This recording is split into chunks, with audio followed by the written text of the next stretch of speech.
At approximately 1:30 in the morning on July 17th, 1918, two chairs were carried into a basement room in Ekaterinburg. The room was small, 5 meters by 6, striped wallpaper, a single sealed window, and it belonged to a merchant's house that had been requisitioned by the state. The chairs were for a woman who could no longer stand without pain and a boy of 13 who could not walk. A maid brought pillows downstairs. A doctor brought nothing. The family arranged itself along the far wall the way it had arranged itself for photographs for 20 years. Parents seated, children standing behind them, household close. An officer entered the room with 11 armed men.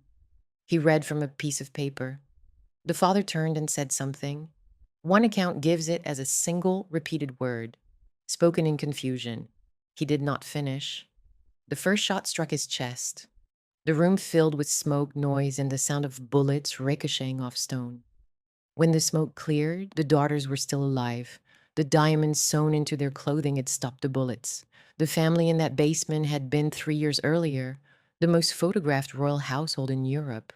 4 daughters in white dresses and pearls, presented to the world as serene, beautiful, and safe. The name was Romanov. The image was a lie, not because they were unhappy, but because they were enclosed, sealed inside a system of love, duty, and dynastic obligation that left them magnificent and defenseless. This is the story of Olga, Tatiana, Maria, and Anastasia. 4 sisters raised to embody an empire who were never taught how to survive the loss of one. It spans palaces and prisons, war hospitals in Siberian exile, and it ends in a room where rank survived only as dead weight.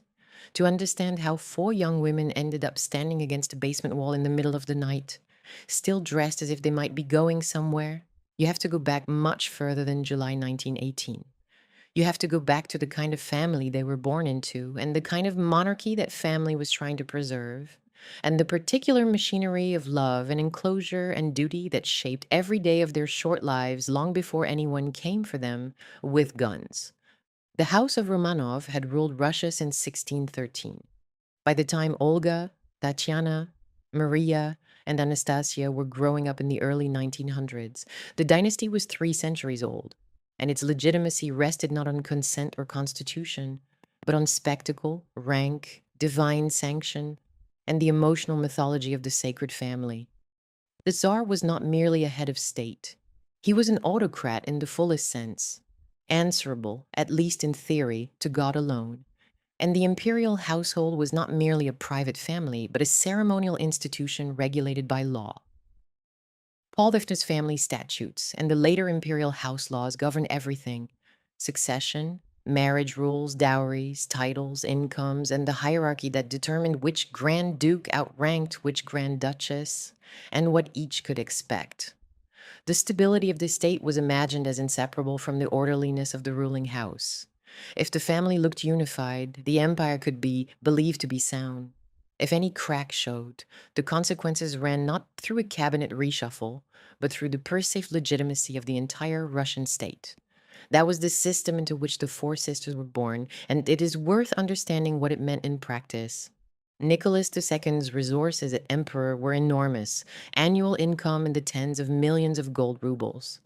But the money was never quite private in the way outsiders imagined. Crown property, civil list income, and personal wealth blurred together into a single vast apparatus designed to sustain the court, the palaces, the regiments, the church, and the machinery of imperial display. The daughters were provided annuities and substantial marriage portions under dynastic statute, and the world saw them as almost unimaginably rich.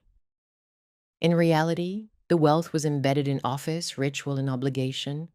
It belonged to the name, not to the girls who carried it. That distinction would matter enormously when the name was taken away.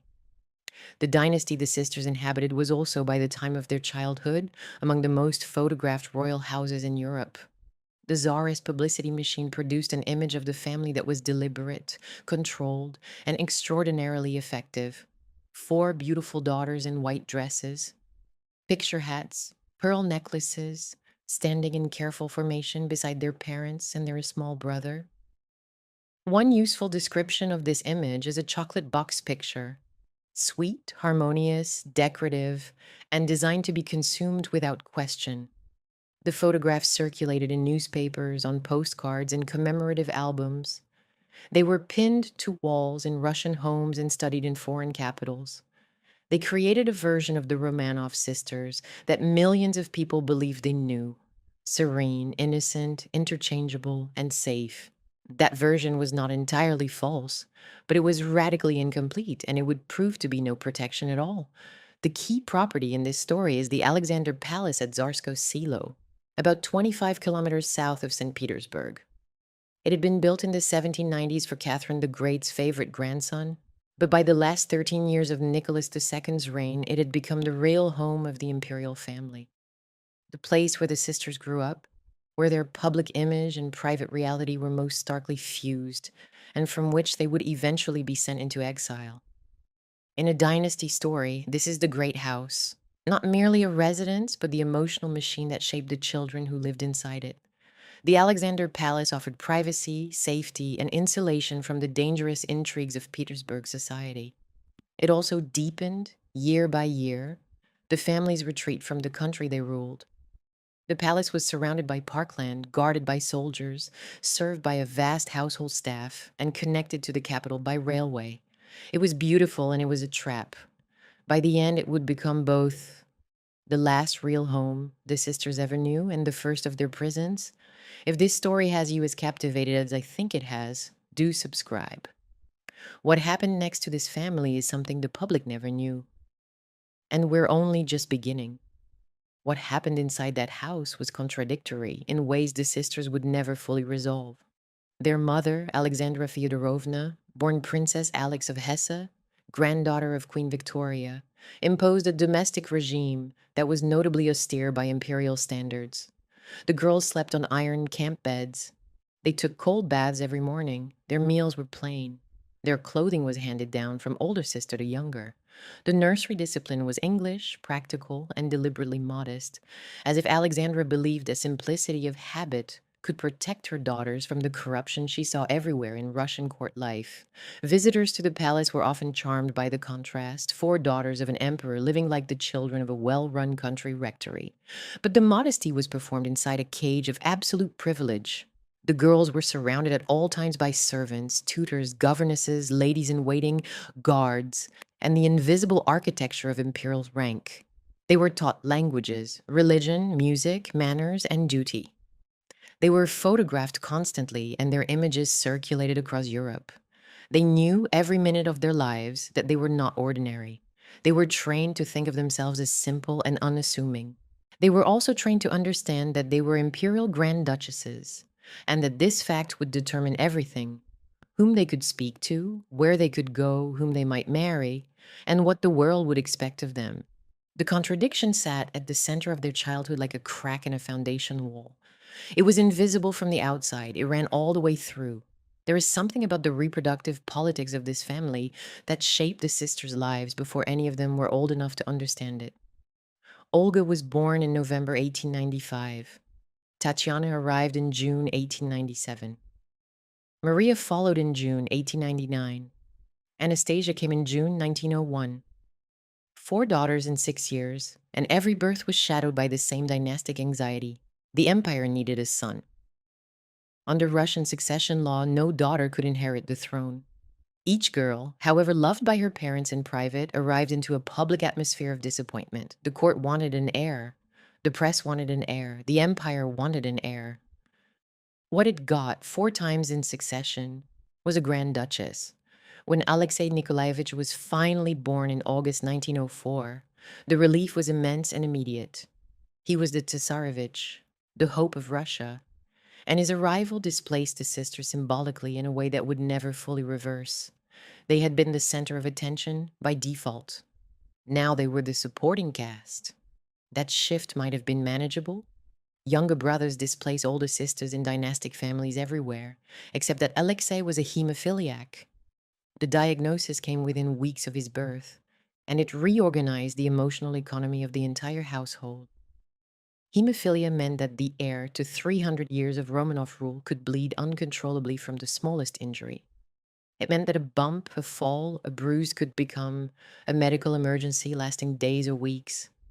It meant that Alexandra, already inclined toward anxiety and control, now lived in a state of permanent dread, monitoring every stumble, restricting every game, hovering over the boy with an intensity that bordered on the devotional. It meant that the family's social world narrowed drastically because Alexei's condition was a state secret. The public could not be allowed to know that the future czar was fragile, and secrecy demanded isolation. It meant that Grigory Rasputin, the Siberian mystic who appeared to calm Alexei's bleeding episodes when doctors could not, gained an influence over Alexandra that would scandalize Russia and accelerate the dynasty's destruction. The court despised him. The press vilified him. Alexandra clung to him as though he were the only thing standing between her son and death, which in her mind he was.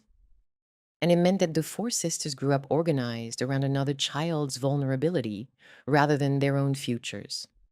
They became carers, companions, shields, and spectators to their brother's suffering.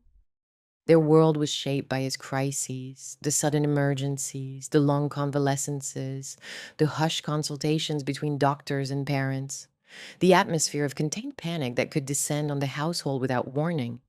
Their freedoms were curtailed by his need for protection. Their mother's emotional energy bent toward the boy who might die, and the family drew inward tighter and tighter around the secret at its center. The magnificence was real. So was the fragility. And the girls lived inside both without ever being given the language to separate one from the other. That is the true origin of this story. Not the Romanov dynasty in the grand historical sense, but the smaller, more devastating architecture of the last household. A father who mistook gentleness for governance, a mother who mistook seclusion for protection, a son whose illness bent the whole family inward, and four daughters who learned day by day to submerge their individuality into a collective front. First the big pair and the little pair, then a single identity signed in letters and inscribed on gifts, Otma. Olga Nikolaevna was the eldest, and by many accounts the most emotionally transparent of the four. Born on November 15, 1895, at the Alexander Palace, she was bright, romantic, musical, quick-tempered, generous, and prone to a melancholy that deepened as she grew older. She read widely.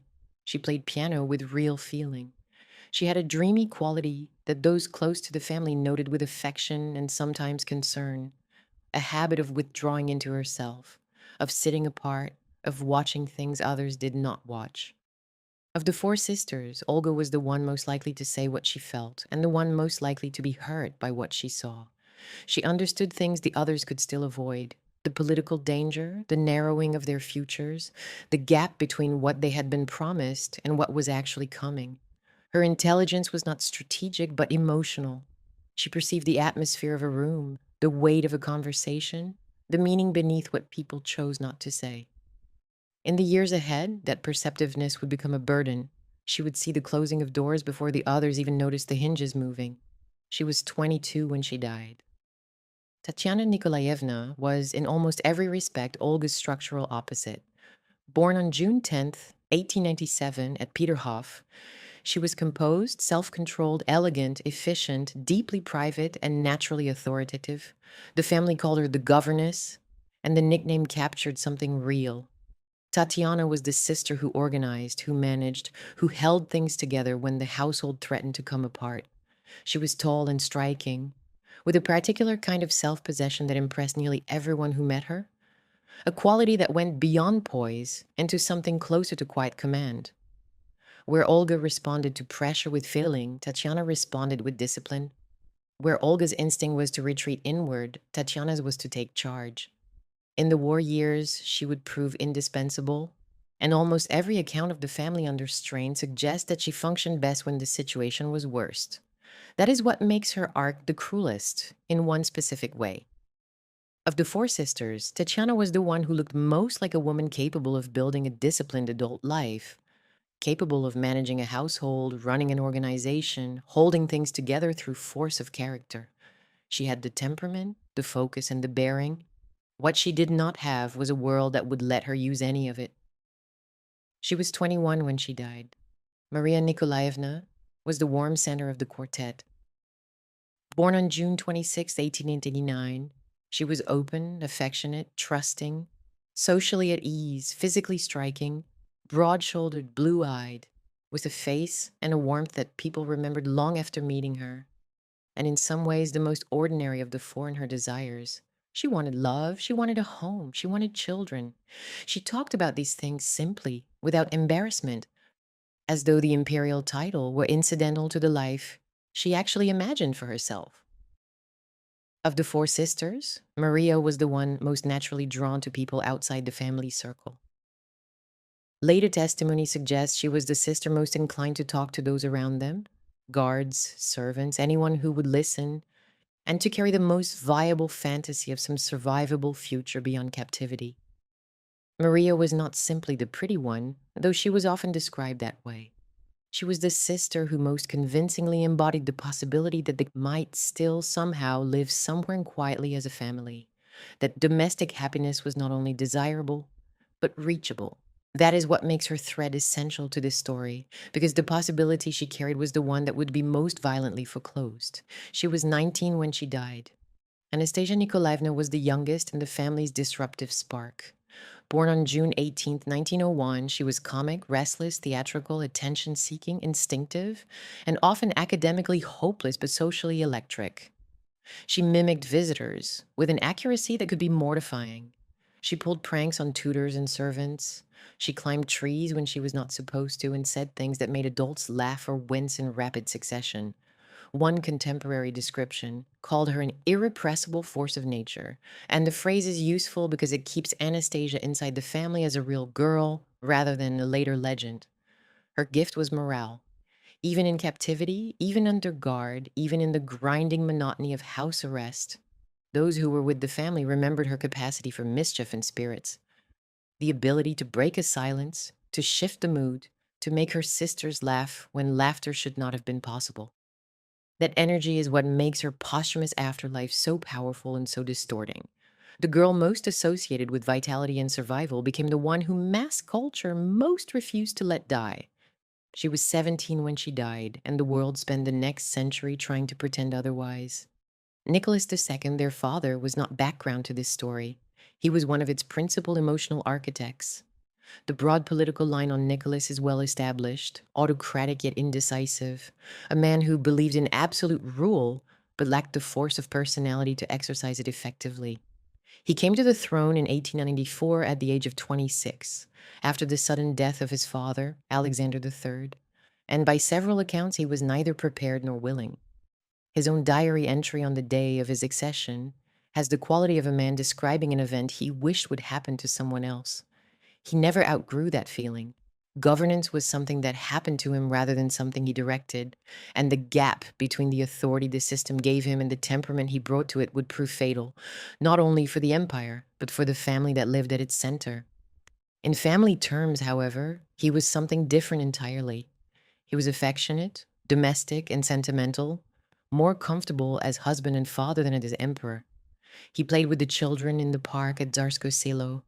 He carried Alexei when the boy could not walk.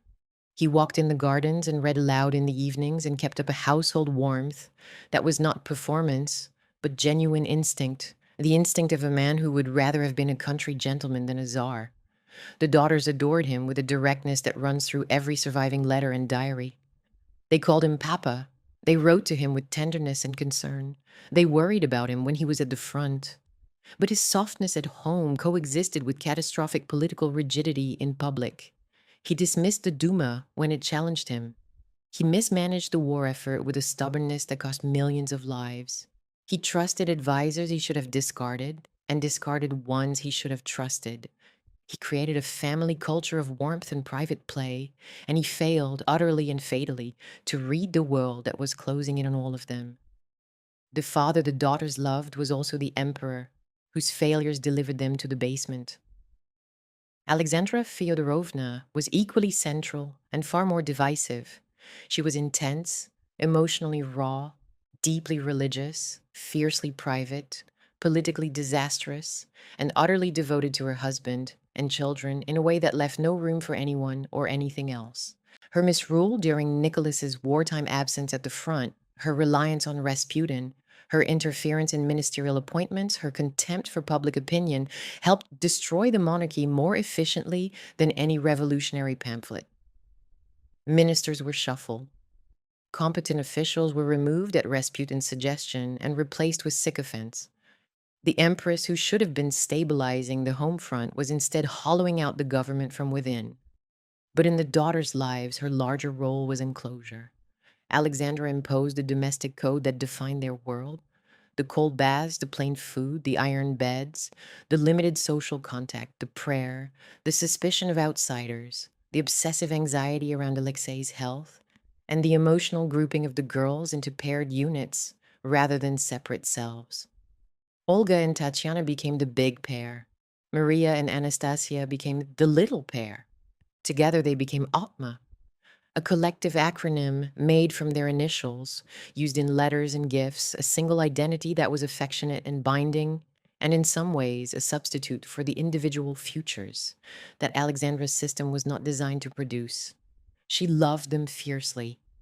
She also helped build the fragility that would leave them defenseless once rank disappeared.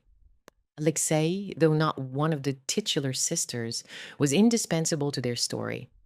He was 13 years old when he died, still a child, slight, often in pain, sometimes unable to walk for weeks at a time after a bleeding episode. His hemophilia had reorganized everything: the family's social life, their relationship with the public, their dependence on Rasputin, their mother's mental state, and the sisters' understanding of their own place in the household. They nursed him. They entertained him during his long convalescences. They read to him and played games with him and absorbed his suffering into their daily rhythms, as though it were simply part of what sisters did. In a sense, the four of them were raised not around their own possibilities, but around their brother's fragility and the secrecy that fragility demanded. The family that the world saw in official photographs, serene, beautiful, harmonious, was a family structured around a crisis it could never publicly acknowledge. Beyond the immediate family, there were figures whose loyalty and proximity would carry them all the way into the final act. Pierre Gilliard, the Swiss tutor, who had taught the children French and observed the household for years, would later produce one of the most intimate accounts of the family's private world. Its tenderness, its routines, its gradual constriction. Dr. Eugene Botkin, the court physician who stayed with the Romanovs through exile and imprisonment, would remain with them to the basement room itself, his loyalty becoming something almost unbearable to contemplate. These were people who could have left. They chose not to. Their presence in the story keeps it from becoming a sealed family portrait and turns it into something larger, a story about devotion, complicity, and the question of what you owe the people whose world you have shared. That is the household the public never saw. Not a fairy tale and not a tragedy, or rather both at once. The family unit was unusually tight, theatrically domestic, and emotionally self-sufficient. The girls grew up in shared bedrooms at Alexander Palace with matching furniture, shared costumes for family theatricals, shared nicknames, shared routines, and a collective identity so strong that even approaching adulthood never fully separated them. They were taught together. They played together. They prayed together. They wrote letters signed Otma, as though four people could be one signature. They performed little plays for their parents. They took turns sitting with Alexei during his worst episodes. They developed a private language of jokes, references, and loyalties that outsiders found charming but could not fully enter. Pierre Gilliard, who observed them over years, described a household where the warmth was unmistakable and the insularity was complete. A family that had drawn its border so tightly that nothing from the outside could get in, which also meant that nothing from the inside could get out. That closeness was genuine.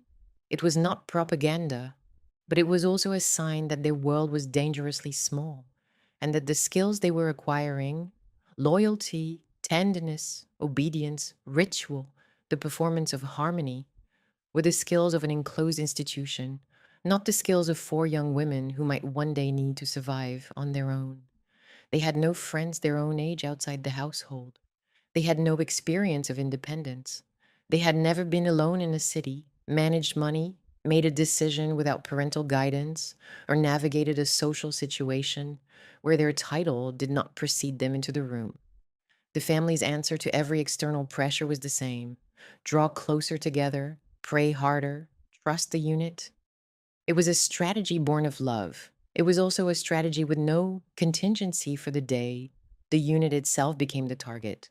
Their social world mattered precisely because it was so strangely absent. These were girls at the apex of one of the most prestigious marriage markets in Europe, and yet their actual opportunities for courtship, independent movement, or contact with anyone outside the household were remarkably narrow. By the Romanov centenary celebrations of 1913, Olga was 17 and Tatiana was 15, both on public display as prospective dynastic brides, gossip spreading about possible matches with British and Balkan princes. The tercentenary itself was a spectacle of imperial confidence. River processions, church services, public appearances across Russia, and the sisters were central to the imagery. Their youth and beauty deployed as evidence that the dynasty was vital and continuing. But Nicholas and Alexandra, unusually for parents of their rank, seemed reluctant to force loveless dynastic marriages on their daughters.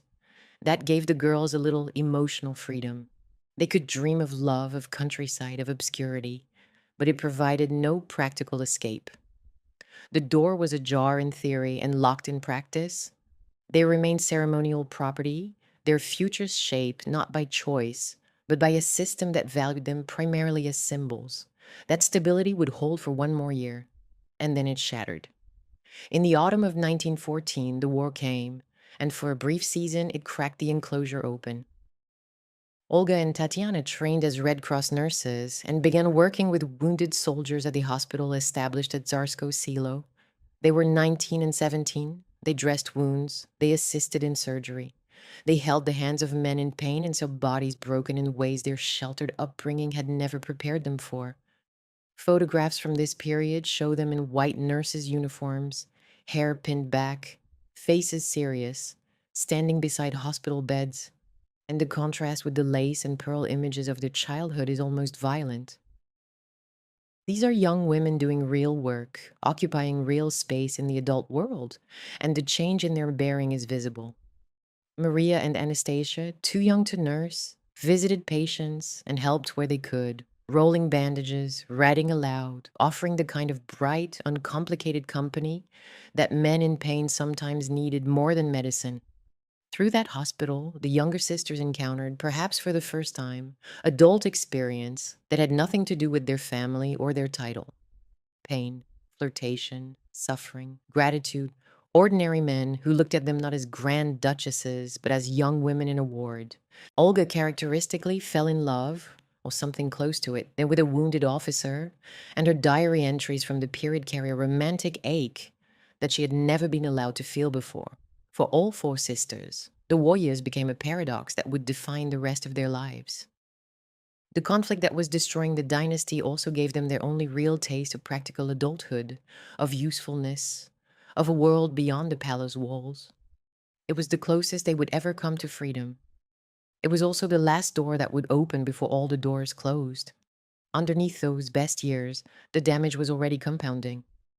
Alexei's hemophilia meant the family lived in recurring cycles of dread. A crisis in 1912 at the hunting lodge at Spala had nearly killed him, and Alexandra had never recovered from the terror of that episode. Rasputin's growing influence over the empress contaminated public opinion and deepened the court's hostility toward her. Cartoons circulated. Rumors spread.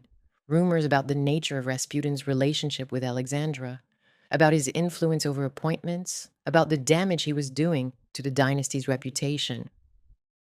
In December 1916, a group of aristocrats murdered Rasputin in a Petrograd basement, and the killing solved nothing.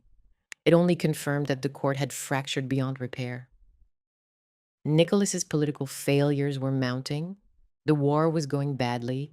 The economy was fracturing. Bread shortages were spreading through the cities, and soldiers were beginning to desert in numbers that could no longer be concealed.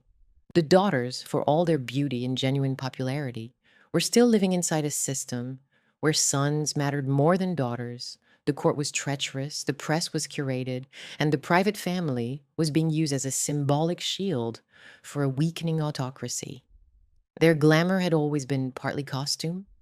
Now it was becoming something heavier, a weight they would carry all the way to the end.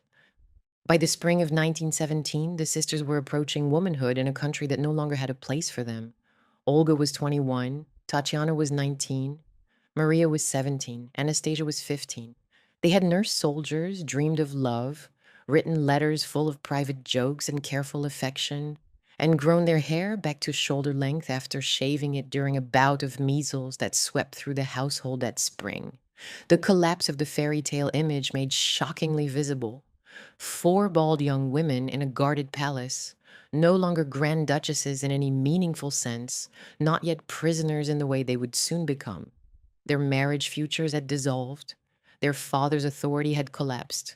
The palace gates at Tsarskoe Selo were about to close behind them for the last time, not as a shelter, but as a prison. Everything they had been raised to be was about to become everything they could not use. They had rank without power. They had training without application. They had a family name that had once opened every door in the empire, and it was about to seal them inside a series of rooms that grew smaller and smaller until there was only one room left. And what none of them yet understood was that the pause they were entering, the strange limbo between dynasty and captivity, was not a pause at all. It was the beginning of the end, and it was moving slowly enough to feel like waiting. The waiting ended on March 15th, 1917. Nicholas II abdicated in a railway carriage at Pskov, signing away 300 years of Romanov autocracy in a document that took less time to complete than a dinner. He did it quietly, almost meekly, as though he were resigning from a post he had never wanted rather than ending a dynasty that had shaped the largest country on earth. He abdicated first in favor of Alexei, then, within hours and without proper legal authority, in favor of his brother, Grand Duke Michael, who declined the throne the following day. The dynasty did not end with a battle or a siege or a last stand on the steps of a palace. It ended with paperwork, confusion, and a man who wrote in his diary that evening as though recording a cancelled appointment. He noted that he had slept long and well, 3 centuries of rule, and the final act had the texture of administrative collapse. The empire simply stopped believing in itself, and the Tsar, gentle, stubborn, catastrophically mismatched with the moment, let it go. The daughters learned of the abdication at Alexander Palace, where they were still ill with measles, still confined to their beds, still too weak to stand for long. The news arrived in fragments. Servants whispering, officers exchanging glances, the atmosphere in the palace shifting in ways the girls could feel before anyone explained. Their hair was gone, shaved during the worst of the fever, and they lay in their iron camp beds looking nothing like the grand duchesses the world had known from photographs. Tatiana, by several accounts, absorbed it with her usual composure, asking practical questions about what would happen next and whether their father was safe. Olga, already the most attuned to political reality, seemed less surprised and stricken, as though the thing she had feared in silence had finally announced itself aloud. She understood, perhaps before any of her sisters, that abdication was not a temporary arrangement, it was an ending. Maria and Anastasia were younger and less politically formed, but even they understood that something fundamental had broken. The house felt different, the guards looked at them differently. The word majesty disappeared from the corridors almost overnight, and in its place came a colder kind of attention. The attention of men who were watching a family that no longer served. What replaced the old order was a new name and a new status. Nicholas returned to the palace on March 22nd, 1917, no longer czar but prisoner. The scene at the gate has the quality of a threshold moment, the instant when title becomes subtraction, when everything a name once carried is stripped away in a single exchange. The sentry stopped the car. The officer asked who was arriving. The answer came back not as His Majesty, but as Nicholas Romanov. That was all. 2 words where there had once been an entire apparatus of ceremony and deference. The honorific that had preceded him into every room, every conversation, every relationship for 23 years was gone. He walked into the palace as a private citizen under guard, entering a building that still looked like his home, but was now, in every legal and political sense, his cage. Alexandra met him inside. She had been weeping. He had not. Whether that difference reflected courage, numbness, or the particular emotional limitation that had defined his reign is one of those questions the story does not resolve. House arrest at Alexander Palace was not at first brutal.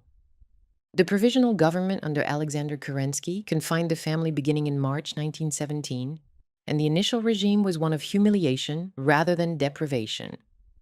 The household still had some privacy indoors. Meals were still served, though plainer now and overseen by soldiers who counted the silver and inspected the plates before they reached the dining room. The park was available in limited form. The family could walk in a designated area, watched by sentries confined to paths they had once wandered freely. The broader grounds, the lake, the woods beyond the formal gardens, all of these were closed to them. The world shrank to a rectangle of lawn and a few permitted routes, and beyond its edges stood men with rifles who were not there to protect them. The small humiliations accumulated. Soldiers addressed Nicholas without title. Officers who had once bowed now gave orders. The girls were stared at during their walks, not with the respectful distance of courtiers, but with the frank, appraising curiosity of men who understood that the balance of power had reversed and wanted the family to understand it too. Some guards were decent, some were deliberately petty. One day the family would be allowed a longer walk. The next, the perimeter would shrink without explanation. The unpredictability was itself a tool of control, though whether it was deliberate or merely the product of a chaotic administration was impossible to tell from inside. Nicholas adapted to confinement with the same mild temperament he had brought to the throne, the manner of a man who accepted what was given to him and did not ask whether something better might exist. He worked in the vegetable garden. He sawed wood. He carried ice from the pond. He maintained a routine of physical labor that kept his body occupied and perhaps prevented his mind from arriving at conclusions he could not bear. There was something almost obscene about this spectacle. The former autocrat of all the Russias performing manual labor while guards watched and occasionally jeered. But Nicholas bore it with a patience that struck some observers as dignity and others as incomprehension. He did not rage. He did not plot. He did not, by any surviving account, fully reckon with what his own failures had done to bring his family to this point. That absence of reckoning is one of the most difficult things about Nicholas as a figure in this story. The gentleness that his daughters loved was also a form of blindness, and the blindness would cost them everything. For the sisters, the constriction was both physical and psychological. The palace they had known as home was now a perimeter. The bridge to the larger park, once an ordinary passage between one part of their world and another, became the edge of everything. Beyond it, the old life continued without them. The city, the war, the revolution accelerating through forces they could not track from inside. They could hear it sometimes, the sounds of a country reorganizing itself, or read about it in newspapers that arrived late and censored. But they could not reach it, and they could not influence it, and they could not leave. They had lived their entire lives inside walls, of course. That was the nature of the imperial household. But the walls had always been understood as protection.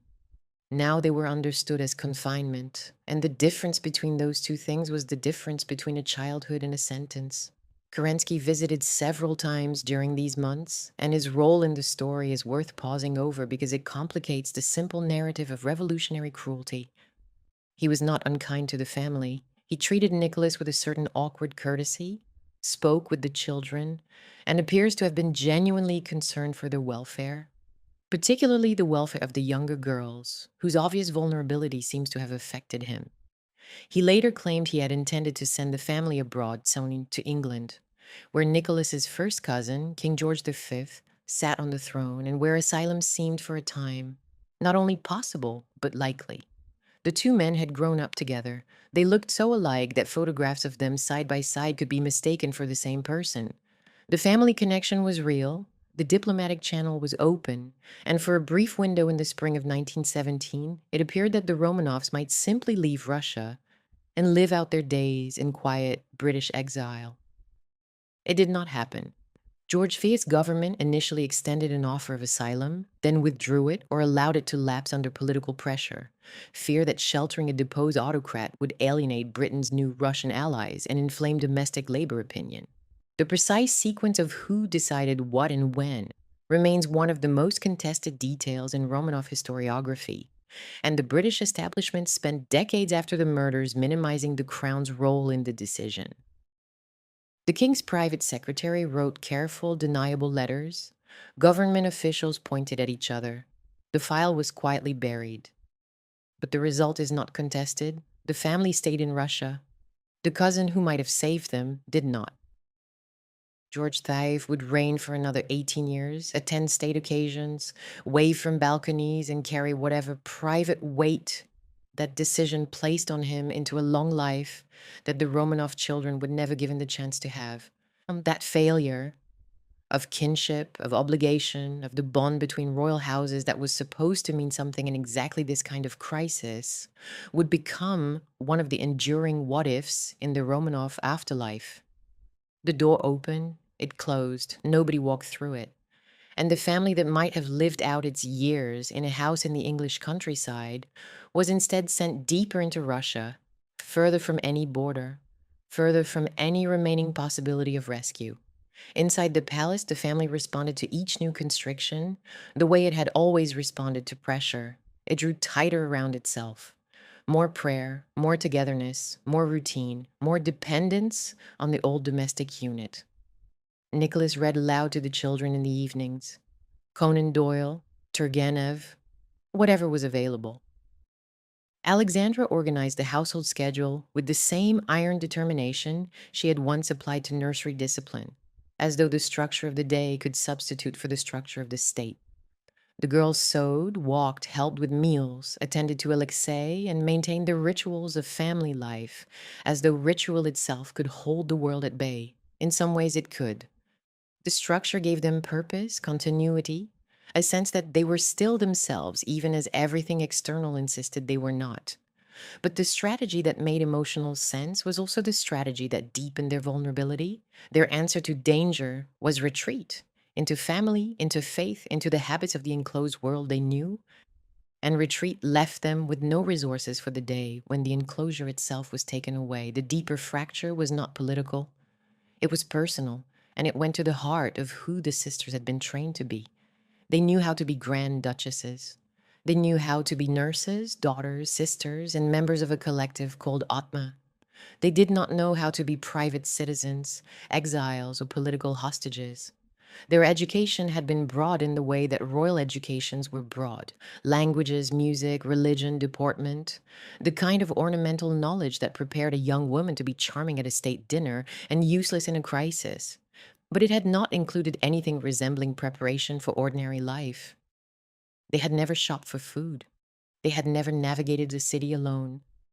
They had never earned money, rented a room, cooked a meal, or made a consequential decision that was not guided by a parent, a governess, or a protocol. They had never, for that matter, been alone. Not truly alone. Not in the way that ordinary people are alone when they close a door behind them and face a room that contains only themselves and whatever they can manage. The imperial system that had given them everything: beauty, rank, devotion, education, a family culture saturated with love, had given them nothing that could survive the removal of the system itself. They had rank. They had training. They had each other. What they did not have was any practiced life outside the name. And the name was gone. Each sister absorbed this differently, and the differences mattered because they revealed, under pressure, the individual people who had been submerged for years inside the collective identity of Otima. Olga grew quieter. She spent more time alone, reading, writing in her diary, withdrawing into the melancholy that had always been part of her temperament, but which now deepened into something harder to reach. She was 21, old enough to understand what abdication meant, old enough to see that the future she had been promised, a dynastic marriage perhaps, or at least a life of purpose within the imperial structure, had dissolved. Her diary entries from this period carry the weight of someone trying to make sense of a world that has stopped making sense and failing. She had always been the sister who saw things first. Now what she saw was a narrowing corridor with no visible exit, and the seeing brought her no closer to escape. Tatiana characteristically organized. She managed the household's reduced circumstances with the same quiet authority she brought to everything, ensuring that meals were served properly, that rooms were kept in order, that the family's remaining dignity was maintained through sheer force of competence. She was the sister least likely to complain and most likely to act, and in the months of house arrest, she became, in effect, the household's operational center, the one everyone relied on when the old structures of command had dissolved. If Olga's response to crisis was feeling, Tatiana's was function. She held things together because holding things together was what she did, and because stopping would mean confronting a reality she was not yet prepared to face. Oh, Maria remained the most outward facing of the four, the most willing to engage with the guards and servants who now surrounded the family in a different capacity. She talked to soldiers. She asked them about their lives, their families, their homes. She maintained an openness that the others, for reasons of temperament or pride, could not match. There was something almost radical about Maria's warmth in this context, a refusal to treat confinement as the end of human connection, a belief that kindness could still function even when the power relations had been inverted. The guards were not her friends. Some were sympathetic, others were indifferent or hostile. Maria treated them as people regardless, and that quality, the stubborn ordinariness of her hope, would follow her all the way to Ekaterinburg. Anastasia, the youngest, did what she had always done. She kept the mood from collapsing entirely. She joked, she performed, she found ways to be absurd in circumstances that were increasingly grim. It was not denial exactly. It was closer to instinct, the instinct of a girl who had always understood that her role in the family was to be the one who refused to let silence win. She was 15 years old, and the world she had been born into had ceased to exist, and she was making her sisters laugh about it. There is something about that detail that is worth sitting with for a moment, because it contains both the best and the most heartbreaking thing about the Romanov sisters: the capacity to remain human inside a situation that was designed to erase them. The months at Alexander Palace stretched from March into summer, and with each passing week, the family's situation grew more uncertain. The provisional government was itself unstable, challenged from the left by the Bolsheviks, from the right by monarchist sympathy, and from within by its own inability to end the war or feed the cities. Russia was coming apart in ways that the palace walls could muffle, but not hide. The family had become a political problem without a clear solution. Keeping them at Tsarskoe Selo was risky, too close to Petrograd, too visible, too potentially useful as a rallying point for counter-revolutionary movements whose actual interest in restoring Nicholas was far more ambiguous than the provisional government feared. Sending them abroad had failed. Putting them on trial, in an option some radicals favored, would have required legal proceedings that Kerensky was neither prepared for nor certain he could control. The question of what to do with the Romanovs circled through committees and conversations without resolving, and meanwhile the family sat in their reduced palace, tending the garden, reading, praying, and waiting for someone to tell them what came next. It was June, then July. The summer light lasted almost until midnight. The park was green and beautiful and entirely useless to them. The answer arrived in August.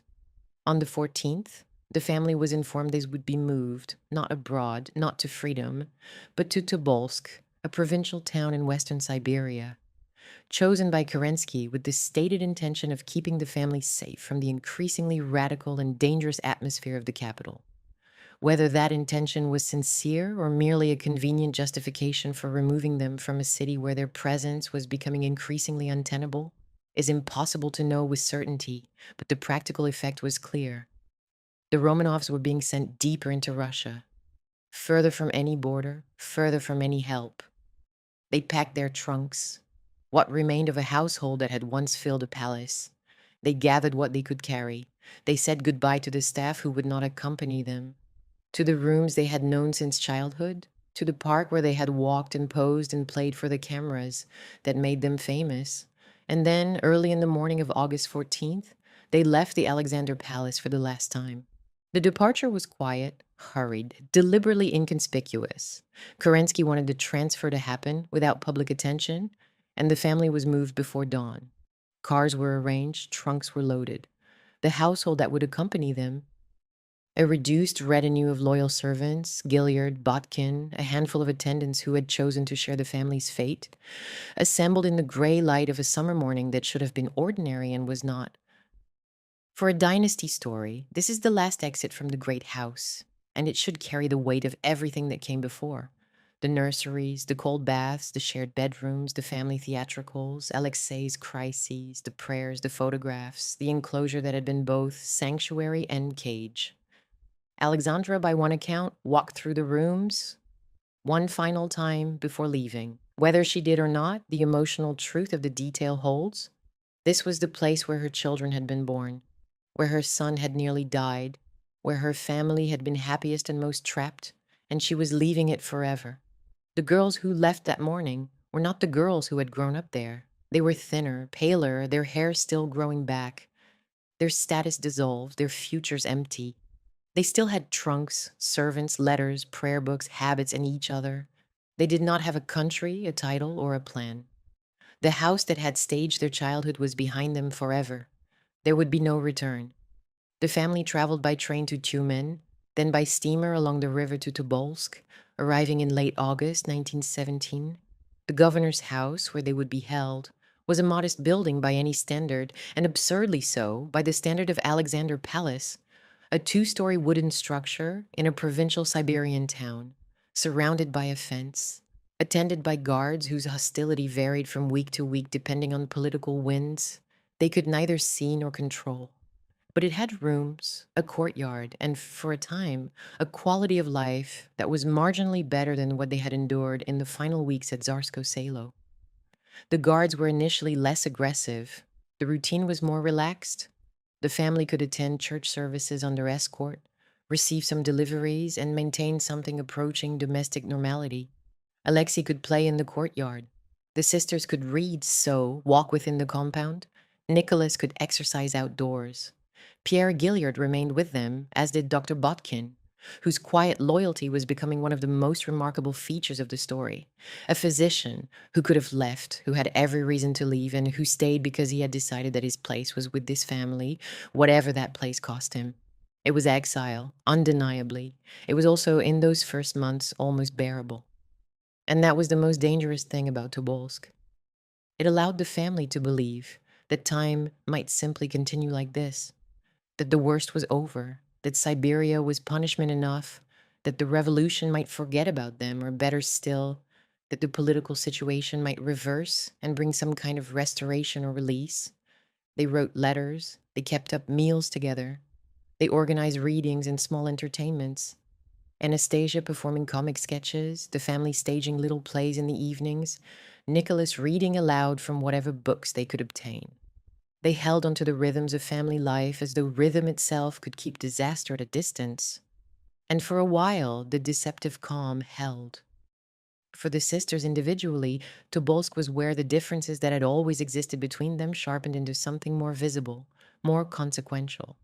The same confinement, the same rooms, the same routine, and four distinct responses that revealed more clearly than the Alexander Palace months had who each of them actually was when the scaffolding of imperial life was stripped away.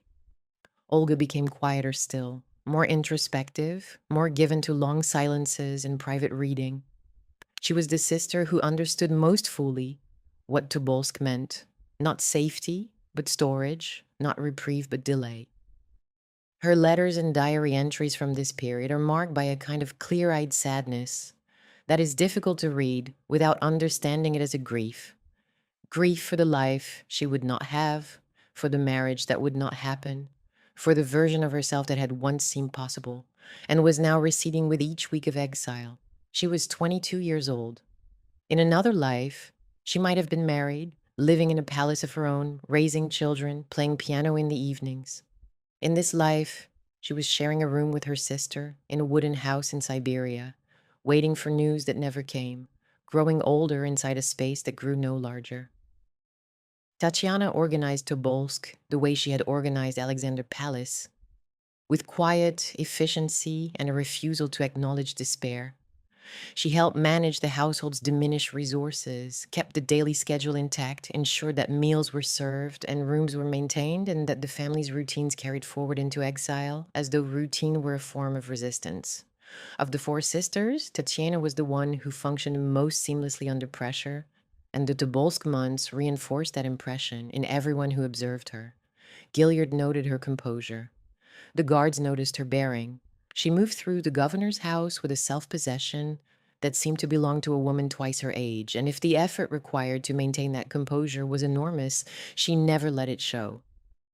Maria, by contrast, turned outward. She was the sister who talked most readily to the people around them, not just family and loyal household members, but guards, local people, anyone she could reach. She asked about their lives. She inquired about their families. She maintained a social warmth that the conditions of captivity should have made impossible, but that Maria seemed to produce from some inexhaustible interior source. In Tobolsk, that warmth became something more pointed. It was hope made visible, the belief that human connection could survive anything, that if you kept talking to people and treating them as people, something might open up, a possibility, a future, a way through. Whether Maria's optimism was courage or innocence is one of those questions the story never resolves. What it was, undeniably, was the closest thing the family had to a lifeline. Anastasia, at 15 and then 16, was still the youngest, still the spark, still the one whose instinct for comedy held the family's mood above the waterline. She performed, she mimicked, she invented games and amusements from whatever materials the governor's house provided, acting out scenes, teasing her sisters, producing the kind of persistent, low-level mischief that was equal parts exhausting and essential. But there are hints in Gilliard's observations and in the letters that survive that even Anastasia's irrepressible energy was beginning to show strain, that the girl who had always been the family's morale maker was carrying a weight she had not been designed to carry, and that the effort was beginning to tell. She was still making people laugh. But the laughter was harder to produce, and the silences between the jokes were growing longer. She was growing up inside captivity, and the version of adulthood available to her was not the one any girl of 16 should have had to learn. Weeks became months. Autumn turned to a Siberian winter of astonishing cold, temperatures that dropped below -30, snow that buried the courtyard, a darkness that descended by mid-afternoon and did not lift until morning. The isolation that was political in summer became physical in winter. The town itself seemed to withdraw, the roads impassable, the landscape hostile, the family sealed inside their wooden house by weather as effectively as by guards. They adapted, as they adapted to everything, by drawing inward. They read, they prayed, they sewed, they played cards. They maintained the rituals of togetherness that had always been their answer to the world. Alexei built a snow mountain in the courtyard and slid down it when he was well enough, the boy's delight incongruous against the severity of everything around him. The sisters helped him, watched over him, kept the old patterns of care and vigilance going even in exile. Winter softened slowly into spring. The emotional false floor held. It felt solid. It felt, if you did not look too carefully, like ground. But what none of them could see from inside the governor's house was that the political landscape beneath them was shifting again, and this time it was shifting towards something from which there would be no return. The Bolsheviks had seized power in October 1917. The civil war was gathering force across Russia. The White Armies, a loose coalition of anti-Bolshevik forces, were moving through Siberia. And the question of what to do with the Romanov family was passing out of the hands of people who might have shown mercy and into the hands of people who would not. The family had become a strategic problem as much as a political one. Alive, they were a symbol around which counter-revolution could rally. Dead, they were a problem solved. That calculation, cold, administrative, stripped of every human dimension the family still clung to, was being made in Moscow and Ekaterinburg, while the Romanovs sat in their wooden house in Tobolsk, playing cards, attending prayers, writing letters to relatives they would never see again, and believing that the quiet meant safety. The worst thing about this story, the thing that makes it almost unbearable to follow from one room to the next, is that the family kept mistaking pauses for rescue. Every time the pressure eased, they believed the crisis had passed. Every time a room grew quiet, they believed the danger had receded. They were wrong every time, and Tobolsk, which felt like safety, was only the last quiet room before the noise began. The noise came in the spring of 1918, and when it arrived, it came not as a single catastrophe, but as a series of incremental tightenings that the family could feel in the atmosphere of the house before they could name what had changed. New commissars arrived in Tobolsk, men sent from Moscow and the Urals with harder faces and different orders. The old guard detachment, imperfect, sometimes hostile, but at least familiar, at least human in the inconsistency of their behavior, was supplemented and then replaced by Bolshevik soldiers whose manner was colder, whose orders were more rigid, and whose attitude toward the prisoners carried a different quality of contempt. These were not men who had gradually grown accustomed to watching a former imperial family walk in a courtyard. These were men who had been sent specifically to manage political prisoners, and the distinction showed in everything: in the way they stood, in the way they refused conversation, in the way they looked through the family rather than at them. The small freedoms that had made Tobolsk bearable began to disappear.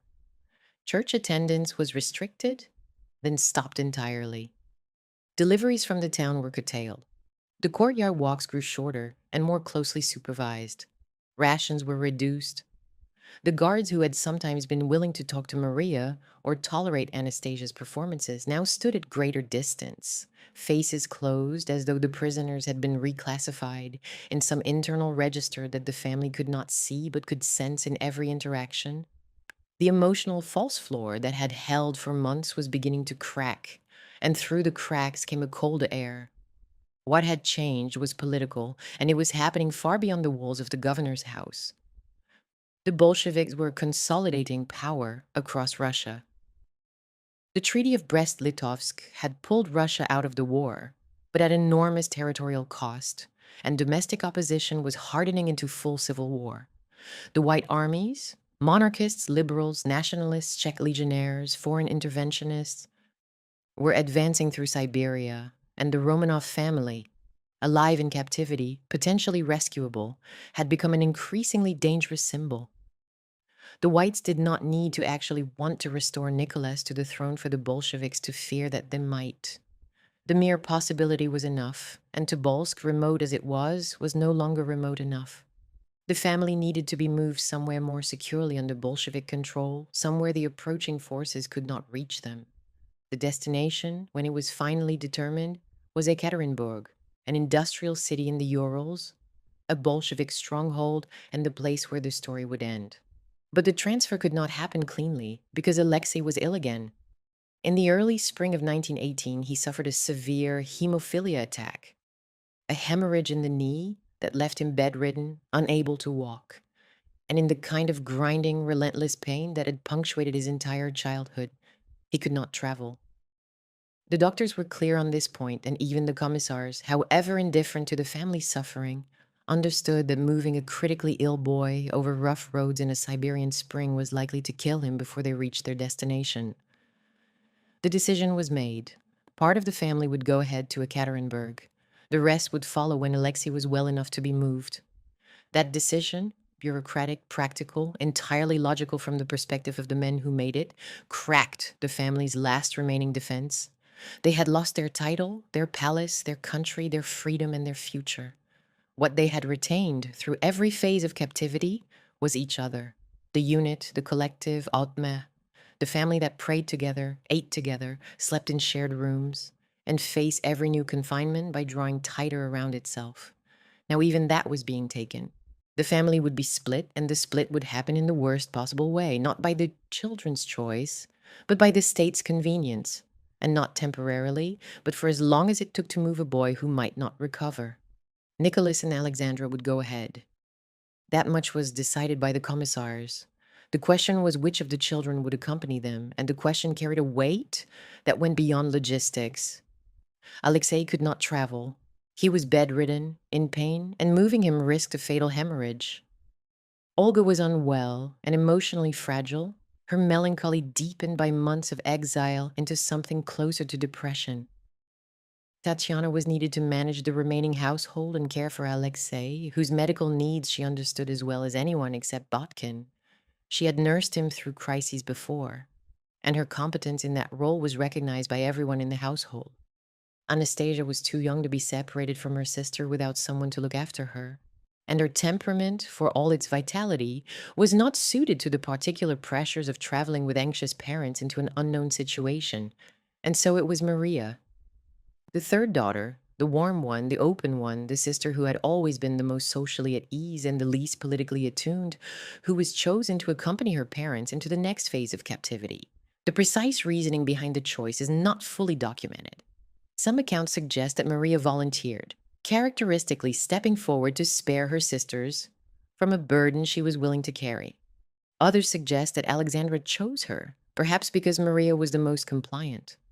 Perhaps because her temperament was best suited to the stress of travel, with an anxious mother and a diminished father. Perhaps for reasons that were never articulated and never needed to be. The instinct of a parent selecting the child least likely to resist and most likely to cope. What is clear is that in late April 1918, Maria left Tobolsk with Nicholas and Alexandra, accompanied by a small retinue that included Dr. Botkin and a handful of servants, while Olga, Tatiana, Anastasia, and Alexei remained behind in the governor's house, waiting. There is something about the moment of separation that is worth sitting with because it reveals the emotional architecture of the family at its most exposed. These were sisters who had never been apart, not meaningfully, not for any extended period, not in circumstances where reunion was uncertain. They had shared bedrooms their entire lives. They had shared clothes, shared illnesses, shared a collective name. They had been raised to function as a unit, and the unit was being broken now not by choice but by force, by the illness of a brother and the orders of men who did not care whether the separation caused pain, only whether it served a purpose. The parting at Tobolsk was not dramatic in the way that later events would be. There were no speeches, no visible collapse. The family said goodbye in the way that families say goodbye when they believe the separation is temporary, with embraces, with promises to write, with the unspoken assumption that they would see each other again soon and that whatever came next could be endured as long as the eventual reunion was certain. But Olga's face, by at least one account, told a different story. She was the sister who always saw things first. And what she saw as her parents and Maria climbed into the cart that would take them to the river was not a temporary parting, but the beginning of a dismantlement. The family she had known her entire life, the unit that had been her world, her identity, her only reliable structure, was being taken apart by people who understood its value only as a political liability. She embraced Maria. She watched the cart pull away. And whatever she felt in that moment, she kept it inside because that is what the Romanov sisters had been trained to do. Feel everything, show nothing, and trust that the family would reassemble itself on the other side of whatever was happening. That trust was the last thing they had. It was also the last thing that would be taken from them.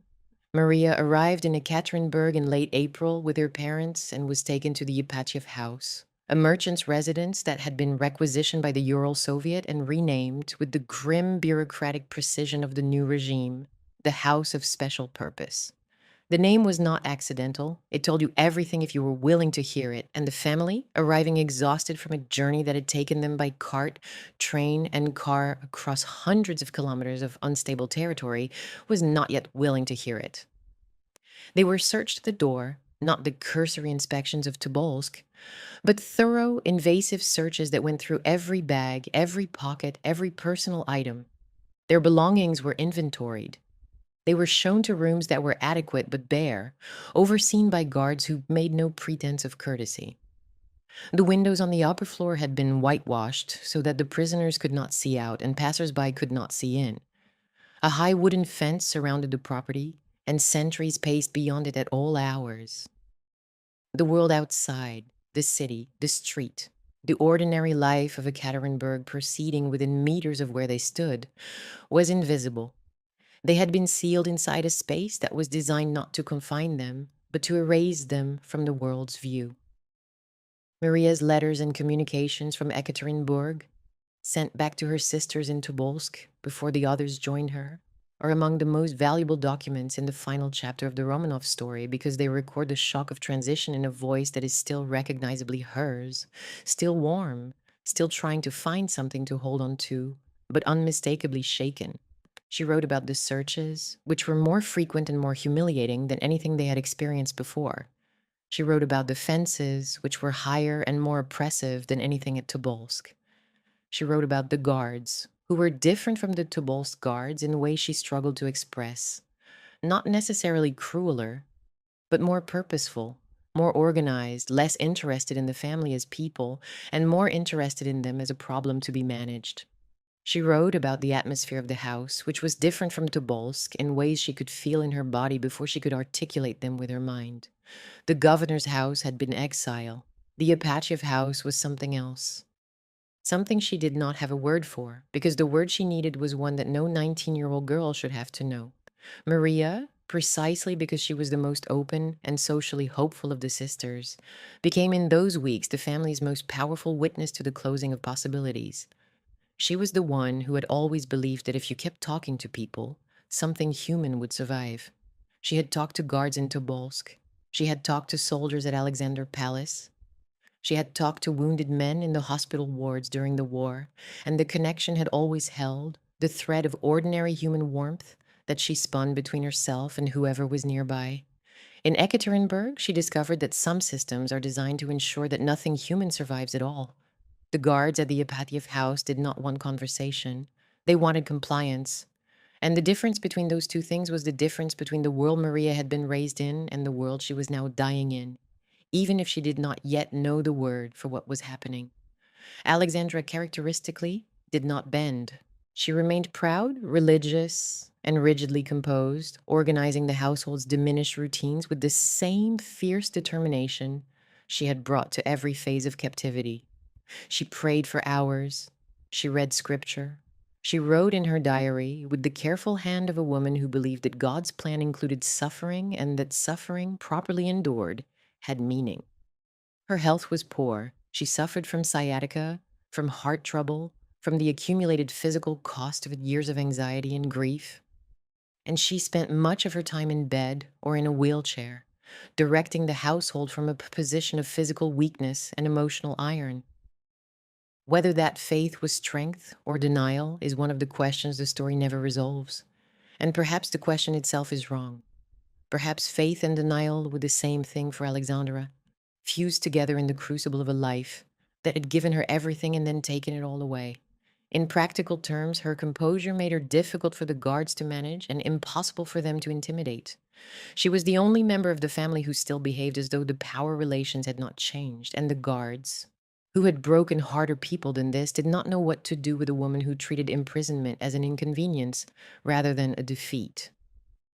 Nicholas, by contrast, was quieter than he had been even at Tobolsk, more subdued, more withdrawn, as though the move to Ekaterinburg had finally brought him to the edge of a recognition he had spent over a year avoiding. He was polite to the guards. He asked for walks in the garden and accepted refusal without complaint. He maintained the habits of a man who believed in routine, the morning tea, the afternoon exercise, the evening reading. But something fundamental had shifted. The patience that had looked like dignity at Alexander Palace and like endurance at Tobolsk now looked, in the harsher light of the Ipatiev house, like the stillness of a man who had run out of explanations for what was happening to his family and had nothing left to offer them except his presence. He was 50 years old. He had been emperor and was now a prisoner. He had been responsible for an empire and was now responsible for nothing except the diminishing comfort of the people in the rooms around him. And that responsibility, the simple, domestic, fatherly obligation to be present and to be calm, was the only thing he had left to give.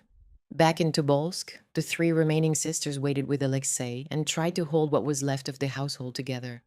Tatiana was in command. Not officially, not by any formal authority, but by the force of her temperament and the absence of anyone else who could do what she did. She managed the remaining staff. She oversaw Alexei's care, sitting with him during the worst of his pain, changing bandages, monitoring his condition, with the calm competence of a woman who had been doing this since childhood. She kept the daily routines intact, meals at set times, prayers at set times, the small architecture of order that was all they had left. And she kept the younger sisters functioning. Olga helped where she could. But her mood was darker than it had been at any previous point in the captivity. Her silences longer, her diary entries briefer and more opaque. She was carrying the weight of understanding, and the understanding was heavy. That this separation might not end the way the family believed it would, that the world outside the governor's house was moving in directions that none of them could control or even see clearly, and that the optimism her parents still clung to was itself a kind of danger. Anastasia, still the youngest, still the spark, kept performing her role as the family's morale maker, but the performance was harder now. The audience had shrunk to three. The material was running thin. The room was smaller. Three sisters in a wooden house in Siberia, caring for a boy who could not walk, waiting for word from parents they could not reach, in a country that was tearing itself apart around them. And Anastasia, who was 16 years old and had never known any life outside the enclosure of her family, was trying to keep the mood above the waterline through sheer force of personality. The unit that had survived palace, exile, and house arrest was now operating at half strength, and the strain was showing in the ways that even Anastasia's energy could not fully mask. They waited through the rest of April and into May. They received letters from Maria that confirmed what they feared. Ekaterinburg was worse than Tobolsk.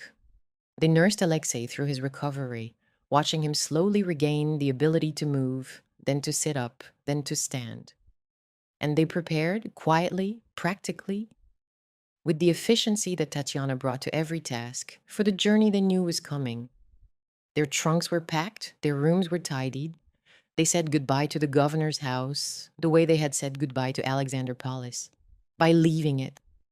Alexei recovered enough to travel by late May, and in the last days of the month, the remaining children and their attendants made the journey westward to the Urals.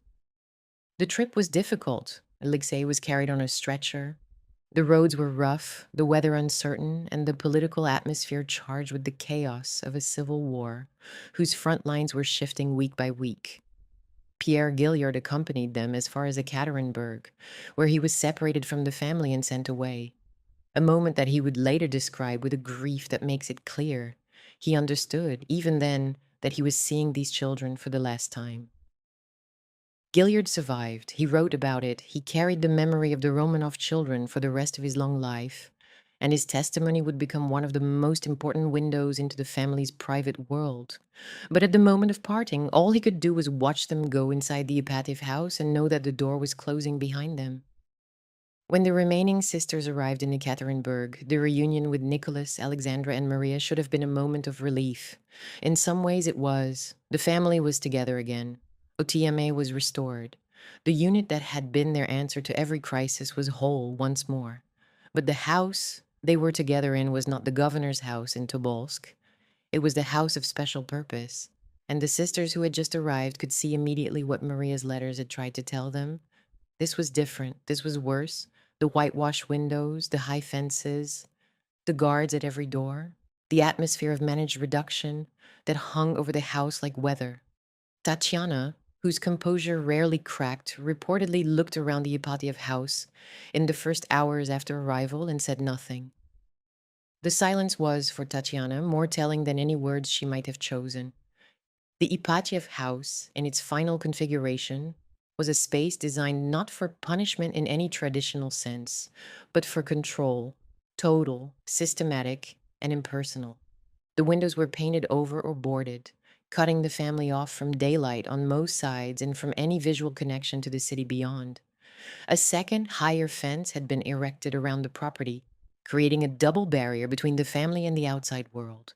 The first fence to keep the curious away, the second to keep the prisoners invisible. Guards were stationed on every floor and at every entrance. Sentries patrolled the exterior around the clock. The family's rooms were on the upper story, accessible by a single staircase that was monitored at all times, and movement within the house was restricted to routes and schedules set by the commandant. The lavatory was shared with the guards, and the family had to ask permission to use it. A small degradation that was designed, whether consciously or not, to strip the last residue of autonomy from people who had once commanded the largest empire in the world. Their meals were reduced to common city rations, basic food, limited quantities, delivered by soldiers who did not distinguish between prisoners and enemies of the state. The sisters and their parents ate what they were given: black bread, tea, sometimes soup, occasionally meat. They ate at a table that had once belonged to the merchant whose house this had been, using whatever utensils remained after the confiscations. Their belongings had been searched repeatedly and items of value had been taken. Books were permitted, but reading material was limited. Writing was monitored. Letters could be sent, but were read by the guards before dispatch, and the family learned quickly to write in code or to keep their most private thoughts inside their own heads. The household staff had been reduced to a handful of people whose loyalty to the family had outlasted every rational argument for leaving. Dr. Botkin, the maid Anna Demidova, the cook Ivan Karitonov, and the valet Alexei Trupp. These were people who had chosen to stay when staying meant sharing the family's captivity and increasingly sharing whatever fate awaited them. Their presence in the Ipatiev house is one of the most quietly devastating details in the story. They were not Romanovs. They were not required to be there. They stayed because they believed that loyalty to these particular people was worth more than their own survival. They were right about the loyalty. They were wrong about the survival. What the sisters found at Ekaterinburg was not captivity in the way they had experienced it before, not the genteel constriction of Alexander Palace or the deceptive calm of Tobolsk. It was managed annihilation, a regime of incremental erasure designed to reduce the family from imperial symbols to administrative problems, from people with names and histories and faces to a line item in a political calculation that was moving day by day toward a conclusion the family could not see but could feel. The guards were not cruel in the theatrical sense. They did not beat the prisoners or starve them or subject them to the kinds of torment that would later be catalogued in Soviet camps. They were indifferent, which was worse. They treated the family the way one treats objects that have not yet been disposed of, with functional attention and no interest in their inner lives, their suffering, their humanity, or their fear. The girls could feel the difference. They had spent their childhood being looked at, photographed, admired, presented to the public as symbols of dynasty and beauty and imperial grace. The gaze of the Ipatiev House guards was the dark inverse of every camera that had ever been pointed at them. It did not see beauty, rank, or innocence. It did not see four young women who had nursed wounded soldiers, dreamed of love, and written letters signed with a shared name. It saw a political problem that had not yet been resolved, and it waited with the patience of bureaucracy for the resolution to arrive. And yet, even inside the house of special purpose, even under the whitewashed windows and the double fences and the gaze of men who saw them as a problem rather than as people, the family continued to behave like a family. They prayed together every morning and every evening. They sewed and mended clothes that were wearing thin. They helped in the kitchen when they were allowed, Karitonov preparing whatever meals could be assembled from the rations provided. They asked for walks in the small garden behind the house, and when the walks were permitted, they took them together, circling the same patch of ground under the same watchful eyes day after day. They tried to organize their days into something resembling a routine, because routine was all they had ever known, and because the alternative, acknowledging that the days no longer led anywhere, that the routine was not building toward a future, but merely filling the space before an ending, was something none of them were prepared to face. Tatiana, by Yurovsky's own later account, hostile and self-justifying as it was, appeared the most intelligent of the sisters and the most capable of managing the practicalities of their reduced life. Maria remained an outlier in his observation, positioned differently in his assessment for reason he did not elaborate, but which may have had to do with her continued openness, her willingness to speak to the guards, her refusal to treat this situation as entirely hopeless. Anastasia still carried some residual energy, some flicker of the spark that had once lit up rooms and made people forget for a moment where they were. Alexandra remained proud and unbowed, praying, reading, directing the household from her wheelchair with the authority of a woman who had never acknowledged that her authority had been taken away.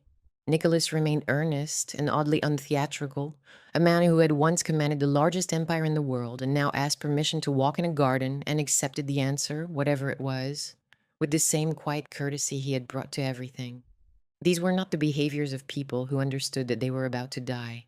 These were the behaviors of people still trying to be themselves inside a situation that had been engineered to make selfhood impossible.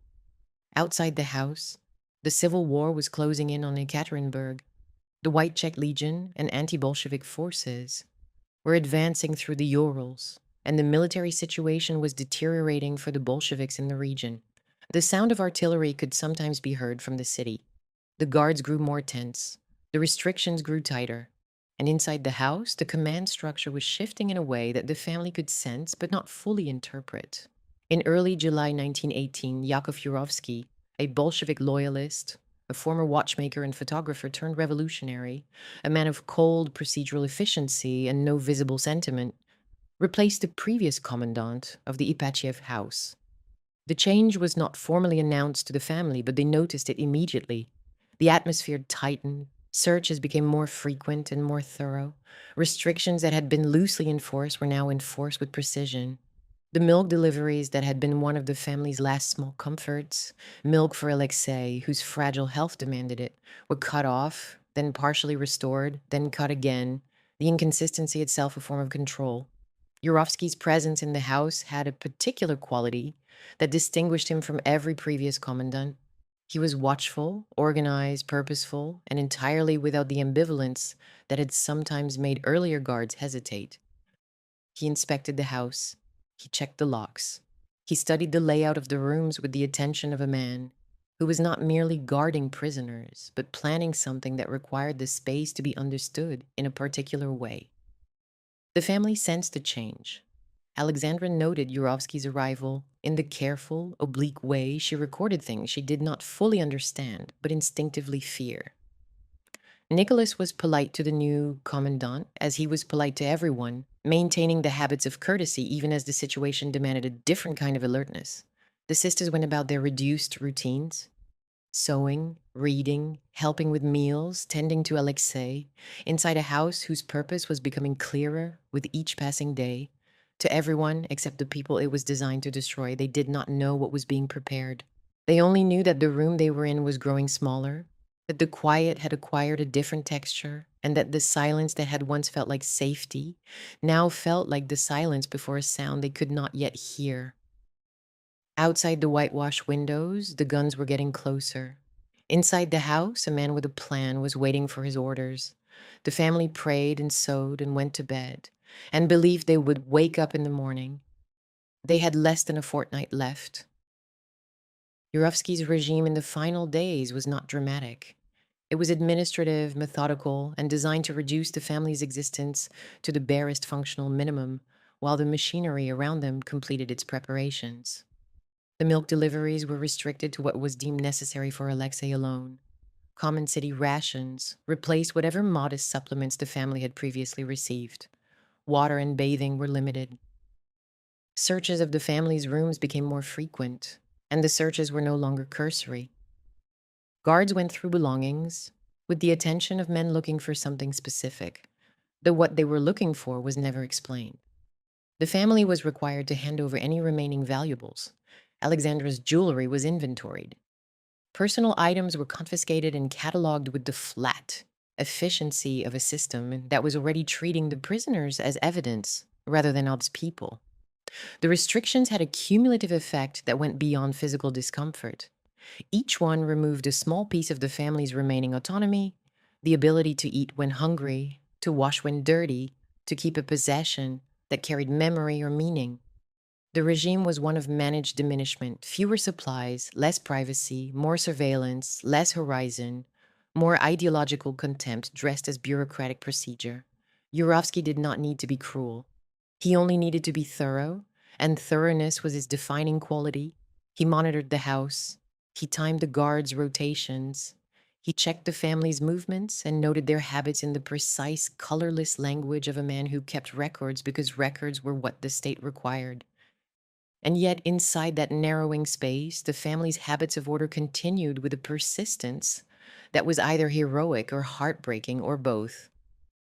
They prayed every morning and every evening, Alexandra leading the household in devotions, as she had done for years, her voice steady, her faith unshaken, or at least unshakable in its expression. They sewed and mended, the sisters and their mother working on clothes that were wearing through, stitching and restitching garments, that had been worn across palaces and exile and imprisonment, and that now carried in their fraying seams the physical record of a family's decline. They asked for walks in the garden and took them when permitted, circling the small space behind the house under armed guard. The same patch of ground every day, the same sky above them, the same fences closing off the world beyond. Tatiana kept the household functioning with the quiet authority that had defined her since childhood, managing meals, organizing rooms, maintaining the schedule that gave the family's days their only remaining structure. Olga read and grew quieter, her diary entries thinning to almost nothing, as though language itself was failing to contain what she understood. Maria talked to the guards when they would let her, still reaching for connection, still believing that warmth could survive inside institutional coldness. Anastasia tried with diminishing success to find something to laugh about, her energy flagging now, the spark that had sustained the family through months of captivity, beginning to dim in the harsher atmosphere of the Ipatiev House. Nicholas asked politely for small things, a book, a walk, permission to open a window that had been sealed shut, and accepted refusals without argument. Alexei, whose hemophilia had improved enough for him to sit in a wheelchair but not to walk, was carried by his father when movement was required, the boy's thin body held against the chest of the man who had once held an empire and now held only this. There is a particular cruelty in the juxtaposition that defined those final days. The family was behaving as though they might still be moved, might still be exchanged, might still be sent somewhere, anywhere, where the routine they clung to could continue. They were sewing, they were praying, they were helping with meals and organizing their rooms and maintaining the domestic rhythms of a household that had no future. Letters had arrived in the preceding weeks, smuggled in or delivered through intermediaries that seemed to hint at rescue, messages written in French, suggesting that loyal officers were planning an escape.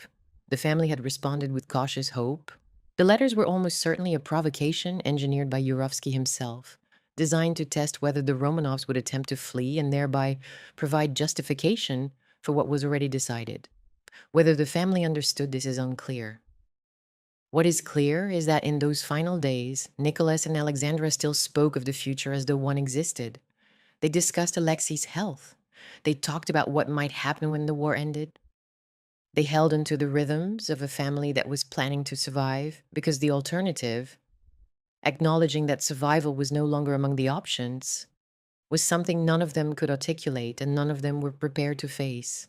And the men around them, Yurovsky, the guards, the officials in Moscow and Ekaterinburg, who were making the final calculations, knew that the family was going to die. The prisoners did not know. The guards did not tell them. The disjunction between what the family believed and what the state had decided is one of the most devastating features of the final act. Two realities occupying the same house, separated by a knowledge gap that was about to close with absolute violence. By mid-July, the military situation outside Ekaterinburg was deteriorating rapidly for the Bolsheviks. The White Czech Legion and anti-Bolshevik forces were advancing toward the city from multiple directions, and intelligence reports reaching the Ural Soviet suggested that Ekaterinburg could fall within days, perhaps within hours. The possibility that the Romanov family might be liberated, that they might be recaptured by forces sympathetic to the monarchy, might become a rallying point for counter-revolution, might be paraded through liberated territories as proof that the old order could be restored, was no longer theoretical.